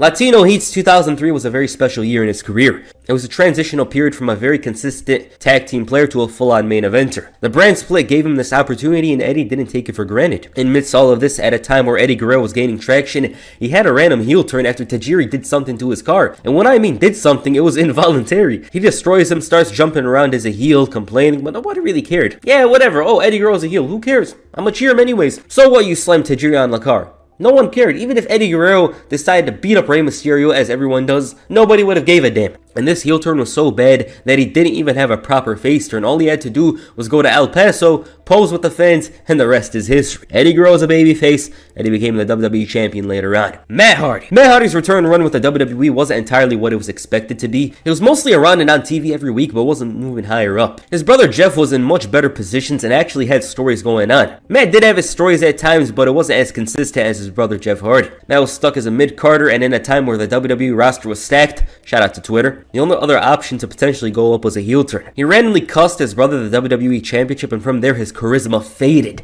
He just had this emotionless look on his face, not anger, not jealousy, nothing. He's staring like a random PS2 NPC, and this heel turn was bad. It didn't help Matt Hardy at all, because the entire reason they did it was to give Jeff Hardy something for WrestleMania. It was never supposed to be a launching pad for him, because right after the feud ended, he did nothing. Matter of fact, he reunited with his brother a couple of months later. But they tried too hard with that feud, involving a dead dog, when just the mere fact of a brother turning on his own brother out of jealousy is enough. And TNA did it better, but for Matt Hardy in 2009, it did absolutely nothing for him. He got the big win, but they didn't put any effort into his character. It was supposed to be Christian's feud, which explains why Matt Hardy lacked any direction after Backlash. Samoa Joe. Samoa Joe's got a strange career trajectory. He's always been around and done better than 98% of wrestlers, but his career could have been so much more, especially in TNA. He had the perfect run when debuting in 2005 that culminated with a loss to Kurt Angle. Their feud was amazing and provided a high-level, real main event vibe that very few matches in the company's history could match. The slew of mistakes, though, would start showing with TNA's treatment of Joe. He was fumbled on a couple of occasions, and there came a time where the main event Mafia ran roughshod in TNA. One of their first targets was Samoa Joe, a huge rival of Angle's in the past. They took him out, and the beating he suffered hurt him so badly that he thought having a gun on his face was a great idea. He was hunting down others and was repackaged. And this all led to him joining the main event Mafia, turning heel, and siding with his biggest enemy in TNA. The guy that gave him his first loss screwed him over on multiple occasions, Kurt Angle. It was the most TNA thing ever. If WWE's thing is not striking while the iron's hot, TNA was doing random swerves. It hurt Joe badly. And you guys know, this man is so talented and loved by people that without a thought, you'd assume he was a 3-time TNA World Champion. But he's not. Only won the belt once. This heel turn didn't help at all, and at one point he was even kidnapped by ninjas later on, and that story wasn't followed up on. Joe had the credentials, the talent, and the drive, but when bad booking gets in the way, it's almost impossible to overcome. Michael Cole. Michael Cole had slowly been phased in as the voice of the WWE after Jim Ross's switch to the SmackDown brand in 2008. It was a surreal change to see these two swap spots. Jim Ross didn't fit SmackDown at all, and it's one of those things that you had to get used to. Cole was mostly a background character for the first parts of his time on Raw, and he never had that respect that JR did because similar to 1999, he was seen as somebody that took his spot. With the advent of NXT, Michael Cole was booked to be more biased towards certain wrestlers such as Daniel Bryan. He had a strong disdain for him, and by the summer he was a full-on heel. It was a strange decision because Cole was the voice of Raw, and in some ways he was a huge character of the show, but as a heel, he was indirectly one of the main characters of the show. And this motherfucker didn't know how to hit a suplex, so when Melina faced somebody like Alicia Fox, this man was yapping, he's rambling on. When John Cena faced The Miz, it was yapping premium. It was a huge problem because Cole was actually good at his job. I'm not gonna lie and say he was a bad heel. The problem was he was overexposed. This man would complain on Raw for 2 hours, sometimes 3, show up to NXT, and every once in a while he'd be on SmackDown. It was rough, and there was a few nice moments in there. His time on NXT Season 3 was very entertaining, but by the time WrestleMania 27 came around, everyone had enough. His impact was felt with legitimately every match. Santino and somebody like Mason Ryan face off, you're not getting the commentator, it was heel Michael Cole. And that feud with the King should have ended at WrestleMania, but it was dragged on and on and on and on and on like I am right now. WWE seemed to get the hint that Michael Cole dominating their shows despite being a commentator wasn't a good idea, and his biased commentary was toned down to the level of Bobby Heenan. Of course, he wasn't as good as Braun Strowman. Braun Strowman's move to Raw in 2016 opened up a huge opportunity for him to prosper and succeed as WWE's new giant. He had the agility, the size, and was getting better and better as time went on. For some reason, he exploded after WrestleMania. WWE was pushing him super hard, he broke the ring, and all they had to do to get him loved by the fans was have him face Roman Reigns. Back in 2017, Roman Reigns was considered to be Judas and the Antichrist rolled into one. Like, I legitimately believe people underrate just how hated this man was back then. They did not like him at all. But for Strowman, this feud turned him into the hottest babyface on Raw and a potential challenger for the Universal Championship. What made Strowman so great is that he easily stood out, not only because of his size, but the fact that he was booked in these insane segments and moments where he'd respawn from a garbage truck. And I think that's where half of WWE's ideas in 2018 came from. He showed a lot of charisma and was pretty damn good in ring. They had plenty of moments to crown him champion, but he always failed. 2018 though was one of the most disastrous years I've seen a talent this good endure, especially because heading into the year, Braun Strowman looked prepared for a title reign. He won Money in the Bank, was the great option in between Brock Lesnar, who never defended his title and was on the UFC-esque schedule, and Roman Reigns, who I don't need to explain why they hated him. Instead, he got pitched out by Brock at SummerSlam and then proceeded to fail his cash-in after Brock interfered a month later. So he turned heel and aligned with Dolph Ziggler and Drew McIntyre. Correction, the heel turn happened right before the Hell in a Cell match. Braun went from a guy who was a loner and needed zero help to a man that's siding with others because the Shield bullied him so badly. It was not well thought out and mostly came down to the fact that the Shield reunited to help Roman. At the end of the day, it was all about the big dog. Unfortunately, he had leukemia at the time and had to go away, which brought the end of the heel turn. For Strowman, the booking damaged him hard because they weren't able to replicate that organic rise he had in the previous year. There's just something special about 2017-18 Braun Strowman that very few wrestlers have reached in the last couple of years. Especially the fact that he was a big guy and everyone loved him, you know? Like, obviously there's some that didn't like him, but for the most part, everybody liked him because he was different to the other main eventers on the roster, but it is what it is. I do wish he won the title at some point during this time because it would have freshened up the title scene. Becky Lynch. Becky Lynch's reputation on SmackDown in 2018 was in a strange position. She had the credentials in the previous title reigns, but for some reason was stuck in the middle of the card. During the summer, her push began. It seemed like she was heading towards a title charge because the last time she was pushed this hard was in 2016. Becky was winning more often, and her big moment was SummerSlam. She was set to face Carmella for the SmackDown Women's Championship, but instead, though, Charlotte was added to the match, and at this point, the fans got the memo. Charlotte was the golden girl of the WWE. It wasn't as hard as Roman's push, but she was their go-to girl for any big title match. The most important thing to mention here is that in storyline, Becky had been wronged for 2 years. Anybody want to make an impact, they'd go after her. Steal her title shot or whatever. Basically, she was screwed over. So when Charlotte won at SummerSlam, she exploded and the fans weren't angry. It was quite the opposite, which was a huge oversight from WWE. Because when a heel turns heel, they boo that person. Instead, it was like she turned face premium or something. Becky had a lot of valid reasons to go after Charlotte, and this heel turn was heavily criticized. Fans didn't buy into the fact that Becky was a heel. No one cared, but in many ways, this is one of the most important heel turns in the last couple of years. I only think of Roman's that had more of an impact. Off the top of my head, of course. But for Becky Lynch, her character was molded and developed by this very heel turn. The man, a champion that had all the confidence in the world. There was something about that confidence that really elevated her to greater heights, especially that vibe where she just didn't care who she pissed off and win, even with a broken nose. And by Survivor Series, she was no longer a heel. Merch was selling out and Becky Lynch was the hottest thing in the entire WWE. I can't say I ever imagined her of all people being on top because she was the Irish lass kicker, the woman that lost all the time when it mattered most, and nobody saw this coming. And yes, Ronda Rousey played a part, but Becky's Fury red hot push got the woman to main event their first WrestleMania. It was wild stuff. Alright, I was gonna include a lot of other stuff here. Tatanka, Jim Ross, Monty Brown, Ryback, Dan O'Brien, CM Punk, which I actually had in the video. CM Punk had a profound impact on WWE in 2011. I wrote down everything. I even recorded the part for that one, but I removed it because I just didn't see how it fit in this video. It looked good when I wrote it, and even when I recorded it, but by the time I actually got to the part, I was like, nah, we gotta kick this out of here. We gotta remove it. I didn't like it. There's been many WrestleMania builds that could have been much better than they were. Some of them were even horrible to the point where the match itself gets overlooked. Okay, the WWF had a lot riding on WrestleMania 17. It was going to be the biggest WrestleMania in history and a show that stood the test of time. It was an easy main event that year, Austin and Rock again. Rock had matured so much as a talent in those 2 years that it justified a rematch. The build for this match was a very easy one to execute, but WWF wanted to be too smart about it, and so they included Austin's wife, Deborah. This was very unnecessary and brought some unneeded issues to a match that built itself easily. Deborah was positioned as the manager of The Rock by Mr. McMahon, and this was a way to bring some sort of intensity to the match. But it was bad because Deborah felt like an NPC to The Rock, and the fact that her inclusion feels so dumb. You know, it's like it's Austin and Rock. You don't need her. WWF fixed this problem though, and the promo makes the build seem like some grand one. Luckily, the match was tremendous and a highlight of both men's careers, so obviously it wouldn't be talked about badly. But the build wasn't very good. There was moments in between where Rock hit Austin with the Rock bottom, they traded finishers, but it wasn't a good build.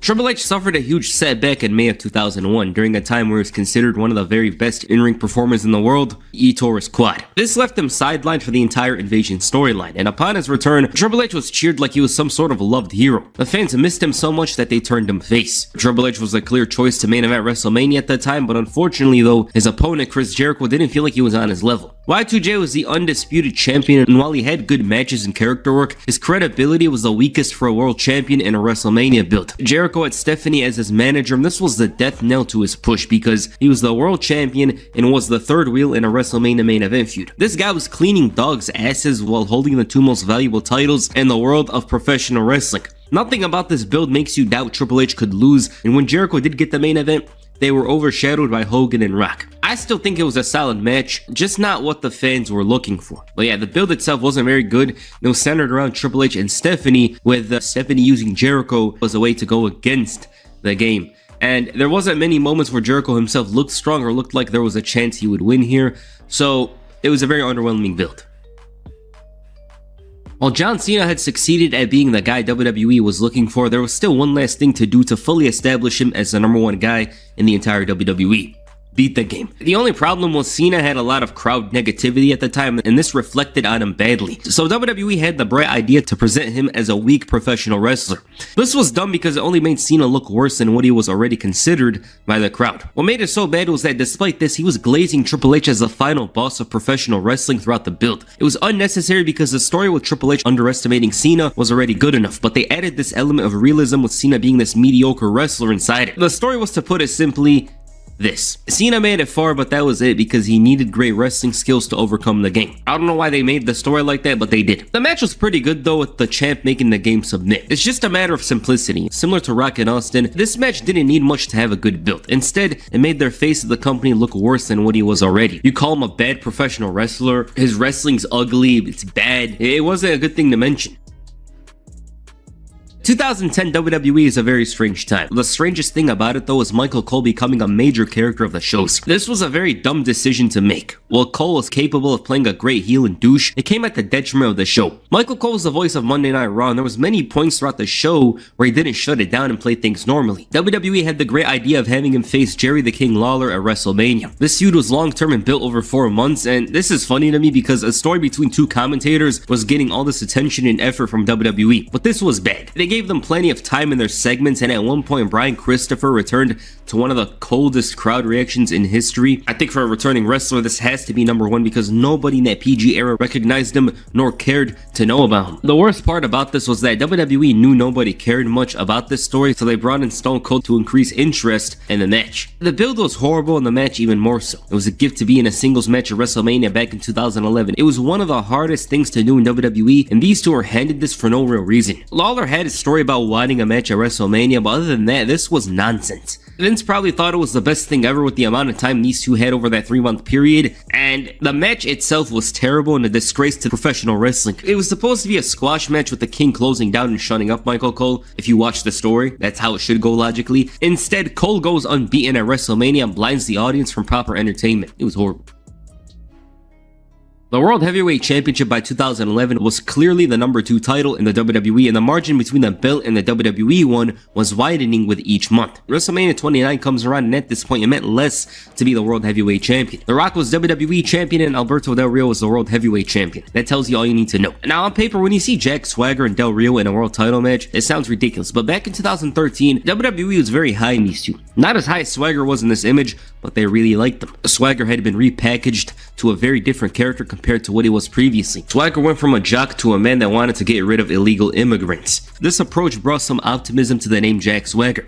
Now, if you look at the WrestleMania card in November of 2012, you'd guess that it would involve The Big Show, Randy Orton, Sheamus, or Dolph Ziggler. Like some combination of these 4 men, right? So this was a crazy and radical change in favor of something that brought risks. Swagger was presented a bit controversially. The whole We the People thing came with baggage because Glenn Beck, a conservative commentator, criticized WWE for this story. This got to the point where WWE had Swagger and Zeb Coulter break character in a segment. I really like this character of Swagger's because it stuck out like a sore thumb in this clean-cut PG era. It was a good time to do something like this and try risks. Unfortunately, Swagger was busted for weed though. He was still pushed strong in the build because it came with media attention, and on the other side, Del Rio was forced to play a role he wasn't used to. A rich man appreciative of the United States. It was very weird, and if WWE had their way, Alex Jones of the InfoWars would have made an appearance at WrestleMania 29. This whole story was wild, but it was also unimportant by the time the show happened. Swagger didn't even have an entrance at the show. That tells you all you need to know. A match for the World Heavyweight Championship at WrestleMania having a skipped entrance is insane to me. So while the whole build wasn't terrible, nobody really asked for it because at the end of the day, it was Jack Swagger and Del Rio for a World Heavyweight Championship match. Now, if it was a non-title, it'd probably go a bit better, but for the World Heavyweight Championship, yeah, it didn't look so good. There was a lot to be happy about when WrestleMania 31 went down, but if you go back 2 months earlier to the Royal Rumble, there was plenty of pessimism for the show of shows. Roman Reigns' push was super strong and rushed to the point where everyone saw that this man wasn't ready. Brock Lesnar didn't appear much, and Reigns had a push that was far too big for him, and WWE refused to budge, even if it hurt him greatly. The build for the match was met with so much negativity as nobody believed the match would deliver. I don't even think this was a thought for some, and what solidified this was the tug of war at the end of the Raw before WrestleMania. So much aggression from these two, and it was all suppressed in this segment. A segment that gave WWE the opportunity to build hype for this match and try to ensure that it was going to be an intense encounter. This was one of the worst builds for a main event match at WrestleMania. It was boring, lazy, and forced. But then it turned out to be one of my favorite WrestleMania main events. A full-on fight that tested Roman Reigns' resiliency in the face of the final boss, the Beast, Brock Lesnar. Honestly, this might be a hot take, but I'd rather have a bad build and a super great match because when it's the opposite, you feel deflated. A match you imagined would complete the build and make it all tremendous gets ruined like that. This was the opposite. And this match was spectacular with a cash-in capping it to make it a top 5 WrestleMania main event for me. I remember watching WrestleMania 31 and being stunned at how good it was because the build was horrible and the card wasn't exactly going to make you want to tune in. But there was a great atmosphere which to me plays a small part. 2020 was definitely the strangest year in the last 10 years. Wrestling as a whole was tested like never before, and while the year was depressing, there was some positives to come from it. Some took the time away from the fans to hone their craft. For Sasha Banks, the Thunderdome era is a career year for her. It was filled with plenty of memorable matches and moments. She was the best women's wrestler in the WWE arguably, and it felt like she was only getting better and better. Surely she deserved a strong place in the WrestleMania card. On the other side emerged Bianca Belair, one of the brightest prospects to come out of NXT. Now, I personally didn't really think that Belair would get such a strong push so early, because she was shuffled around in the early days of the pandemic era. Then from out of nowhere, she won the Rumble. This set up a huge match between the EST and the Boss at WrestleMania. Unfortunately, the path to get there was pretty tough. The build involved a lot of nonsense. This team was all over the place in the build to WrestleMania 37, and I think they didn't care about making this a must-see match.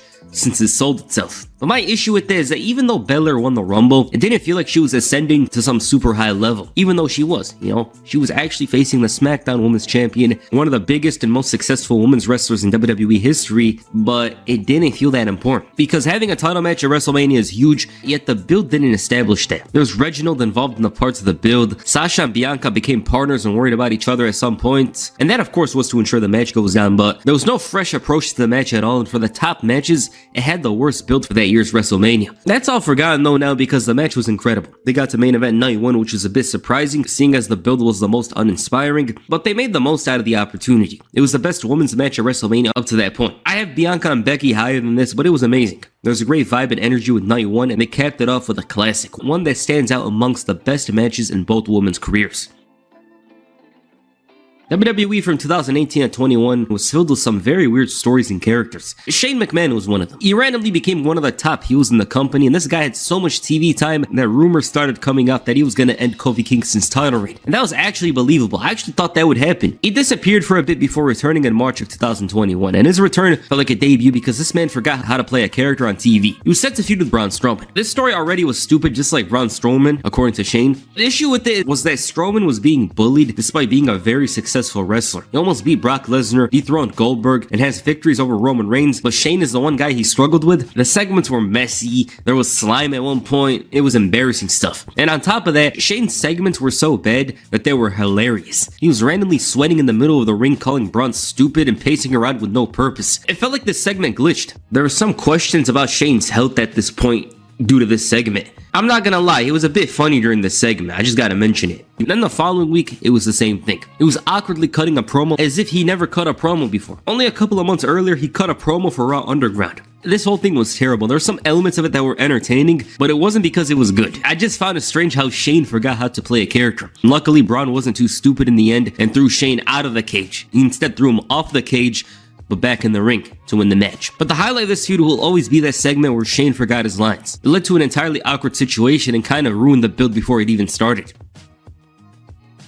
WrestleMania 37 already happened under odd circumstances. It was an event where the return of crowds sold itself, and naturally, as WWE usually does, certain things feel unimportant. Now, heading into WrestleMania, the big story when it came to the Raw Women's Championship was centered around Charlotte Flair. We're gonna be saying that in 2030, don't worry, but the biggest problem was that she was supposed to feud with Lacey Evans. She was with Ric Flair at the time, which is strange in itself, and to make things even crazier, she was supposed to beat Asuka for that title to make her match with Charlotte at WrestleMania for the Raw Women's Championship. That almost explains why Asuka and Rhea's story was so boring. Rhea had just debuted on the main roster, and without a struggle or story, she was already in a title match at WrestleMania, and yeah, Nia Jax and Shayna Baszler were somewhat involved with the story. It's common at this point. It led to a weak match at WrestleMania. The fans weren't really interested much in this, and a part of that is because there was no story. It was clearly done last minute. When Rhea won the belt, it didn't feel fulfilling or deserving much because there was no journey. They had a 2-week build for this match, and none of it was exciting. Hell, I just might retract my previous statements. This might be the worst build to an important match at WrestleMania 37. Alright, those are WrestleMania builds no one asked for. Luckily, a lot of these matches did turn out to be good, but some of them could have been built better.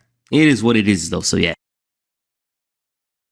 The Royal Rumble had its fair share of bizarre winners over the years. Some were welcoming, others not so much. The 1999 Royal Rumble was headlined with a $100,000 bounty. Throughout the build, Stone Cold Steve Austin was constantly being targeted. He was forced to enter at number 1, and this was done in an effort to prevent Austin from headlining WrestleMania and in turn becoming the head of the company as champion. He had to go through hell just to get the spot, and I think everybody expected Austin to win it.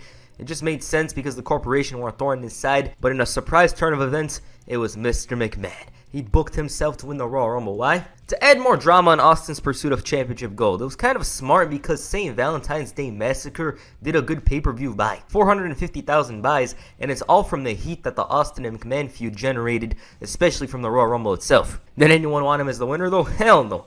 But it brought a lot of entertainment and gave Austin another dramatic obstacle to overcome ahead of WrestleMania. So it's very, very different to the rest of the list. Throughout the 2000s, WWE got the Royal Rumble winners right. I wouldn't even say for the most part because when I see who won, they all made sense. Obviously, in hindsight, the Chris Benoit one sticks out. I'm sure Eddie Guerrero would have been cool in that spot, but the 2000s were nice. Edge wins in 2010, and then 2011 comes around, and at this point, there was a few favorites. The result wasn't entirely surprising, I'd say, but the favorites were John Cena and of course Alberto Del Rio. Del Rio's win came only 4 months after his debut and showed that there was a bright future. It was from out of nowhere though. Not the build, but the fact that around SummerSlam time this guy hadn't debuted and he was going to be the one to face Edge at WrestleMania for the World Heavyweight Championship. The problem comes down to how hard he was pushed, and that all started here. Another problem though was, who else could win this Rumble? The only candidates were John Cena and maybe CM Punk and Randy Orton. So there wasn't much. By the looks of it, the new era was the way to go, I guess. Throughout the year, the new wave of talent was becoming more and more notable. Others were given another chance at superstardom. One of those to receive this chance was Sheamus. As a babyface, Sheamus was revitalized and became one of the strongest booked wrestlers on the entire roster. His character was fresh from what he used to be and had some hype behind him. At the time, he didn't seem as a likely winner. He did look like a potential secondary winner though. But the first was Chris Jericho. Jericho's return had some oddness about it, but he was the favorite. And just for this, they decided to change it like that.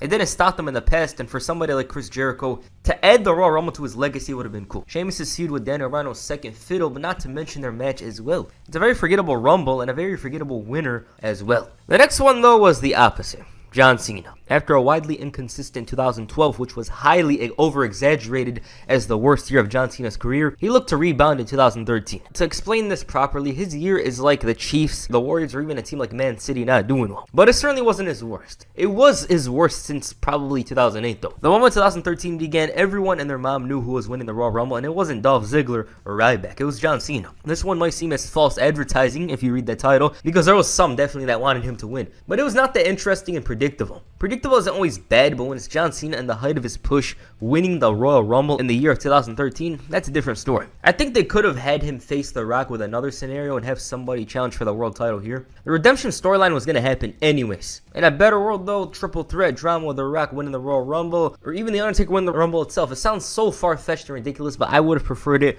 over John Cena winning it. Just something other than him here. It wasn't even bad though. Like, it just happened. The early 10s had some odd and downright bad decisions towards the Rumble, and this pales in comparison to a couple of others. Towards WrestleMania 30 season, the only topic in the fans' mind was that of Daniel Bryan. Bryan's influence had taken the world by storm, and the heights he reached have never been toppled since. So in the fans' eyes, there was only one man to win it all. The build for the Rumble made sense. Bryan got his ass beat repeatedly by the Wyatt family and the Authority. Surely he'd turn it around now, right? Nobody else seemed like the favorite. That is until Batista returned. Cool to see him back. It's been a while. The fans shared that sentiment for all of 2 minutes because when he won the whole thing, they turned on him. They turned on Rey Mysterio as well because he entered at number 30 when they all expected to see Daniel Bryan. But Batista winning was horrific because of the outrage it caused. Maybe, just maybe, if he came out at number 30 as a surprise, there would have been less outrage, but the floodgates were open and the fans weren't letting off. You ask 10 people, did you like Batista winning? One will answer yeah. It also ruined his return because from there, he was always going to be a heel in the fans' eyes. And I thought it's unfortunate because he's Batista. I grew up watching him tear down the opposition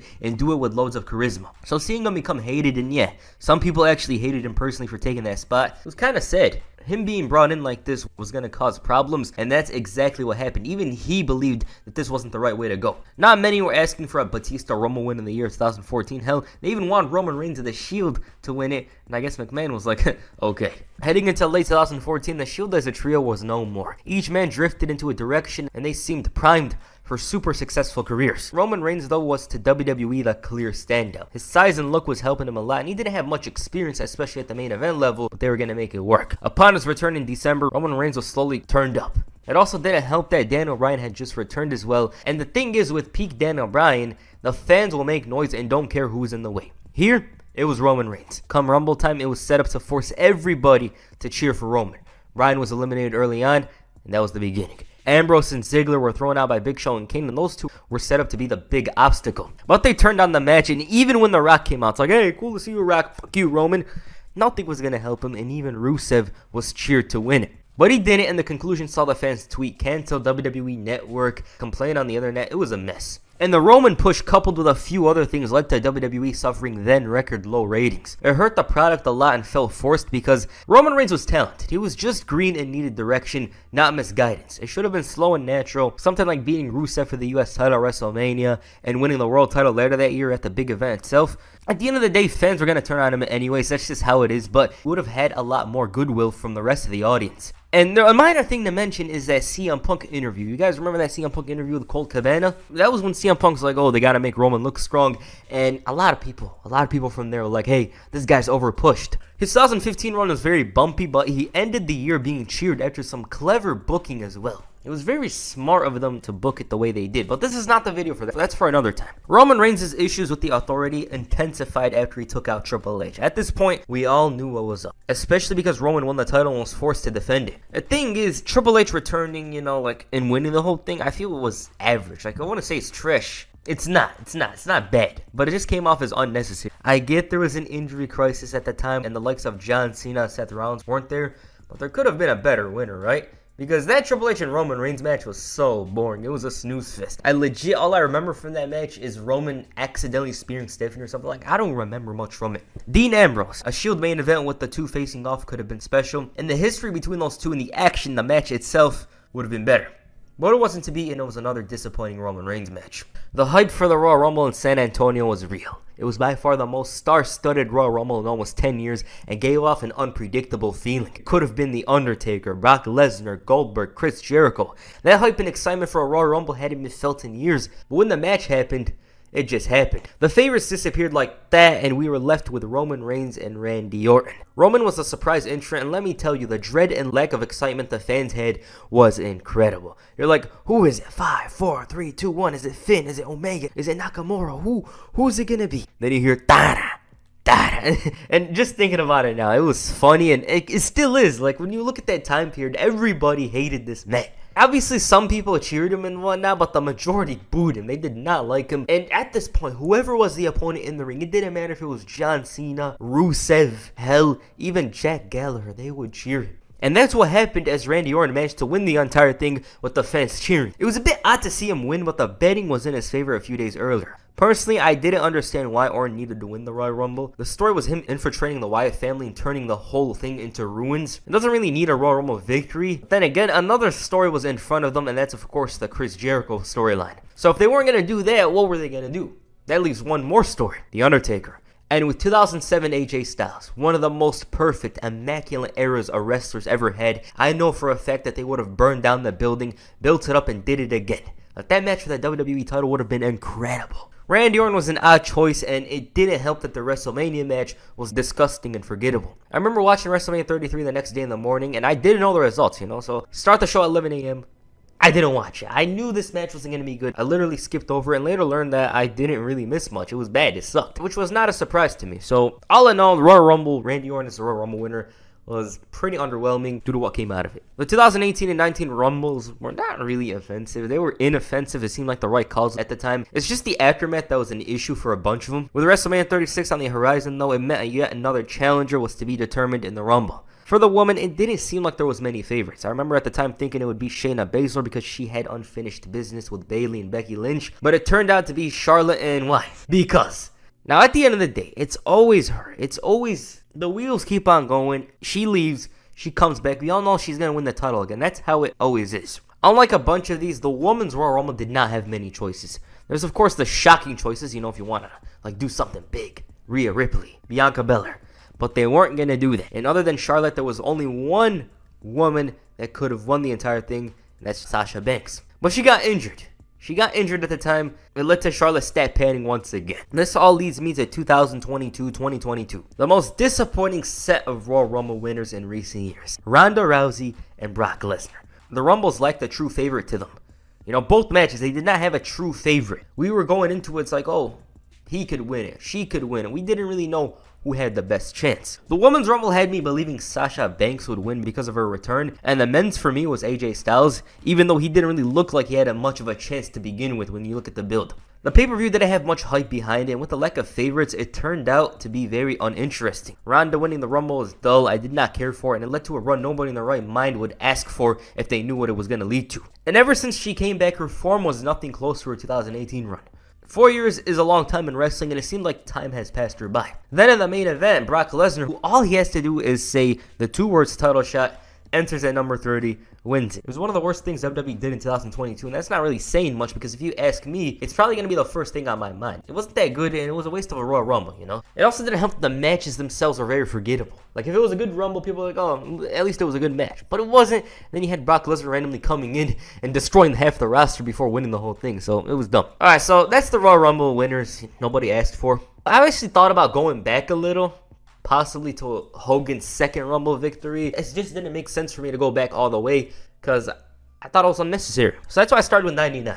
Because if you go back, a lot of the winners were liked, this and that.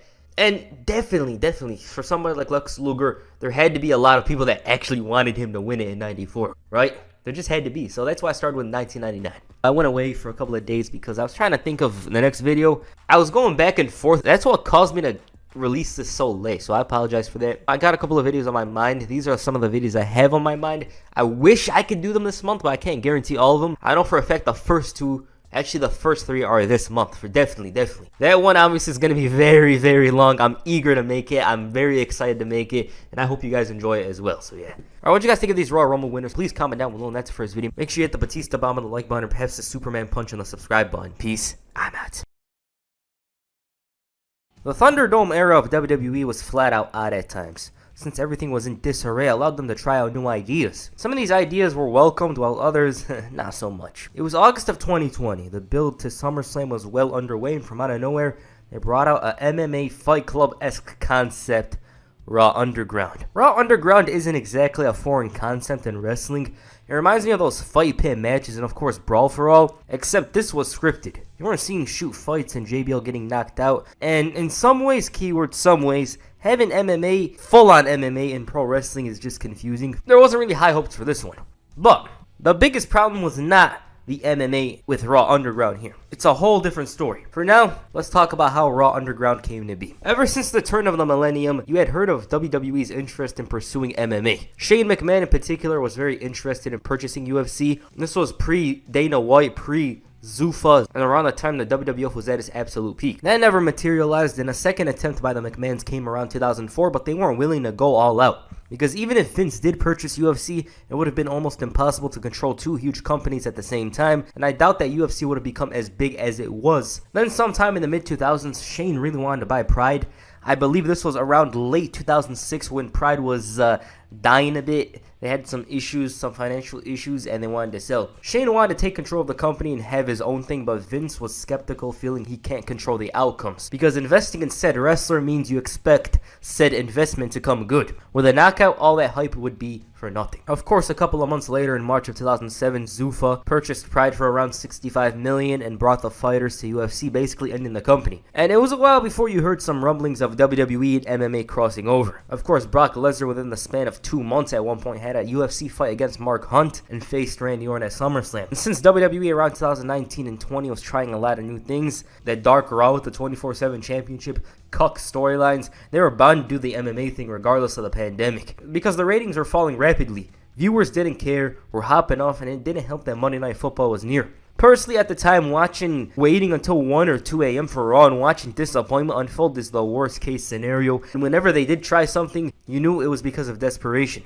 As you guys may know, Shane McMahon is a huge fan of MMA. He's friends with Chuck Liddell and has been closely following the sport, so doing Raw Underground was a big thing for him. When asked if he has input on Raw Underground, quite a bit. This goes way back. This isn't an original concept. This is more going back to Roman gladiator times where they used to have short matches. There's been lots of stuff or similar things, I should say, in Japan for quite some time.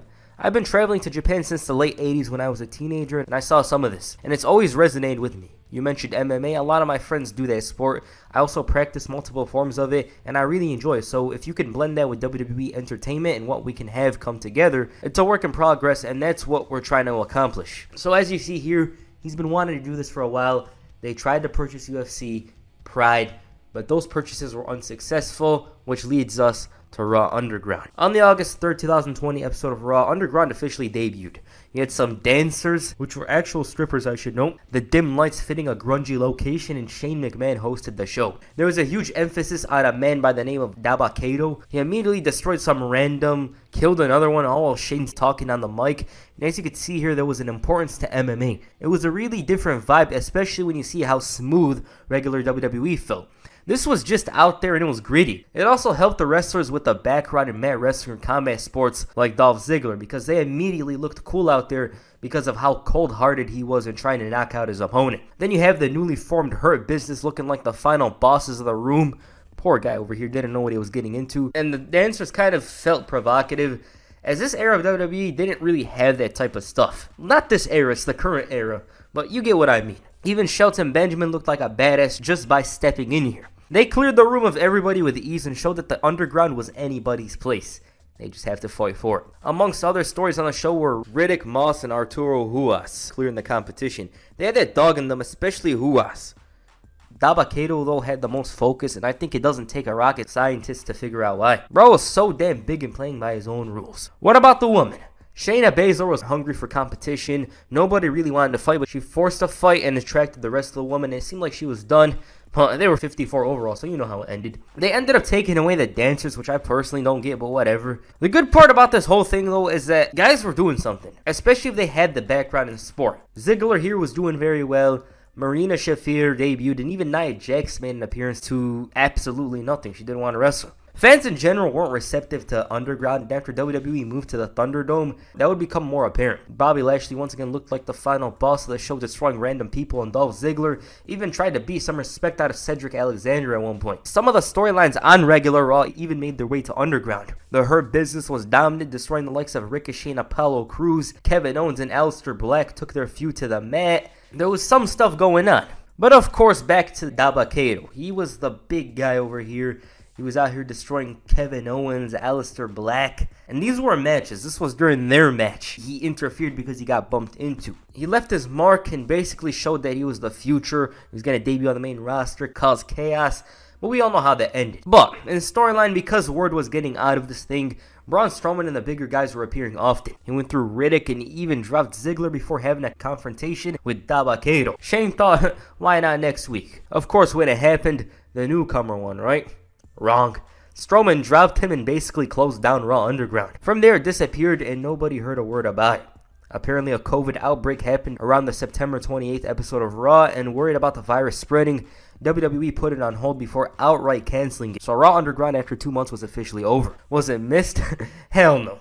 The thing with the concept is that it wasn't thought out properly. What I mean by that is they got the idea. Probably from Bloodsport, which was popping up a bit at that time, and thought, how do we do a WWE version? And another thing to mention is that it was just there. Of course, there's going to be some wrestlers and storylines with the lust for blood or just competition, but the problem with it is that it had no general stakes to it, no rewards, no incentive. Just Shane McMahon with B-Fab, random stuff happens and that's it. At the same time, though, the show doesn't overstay its welcome.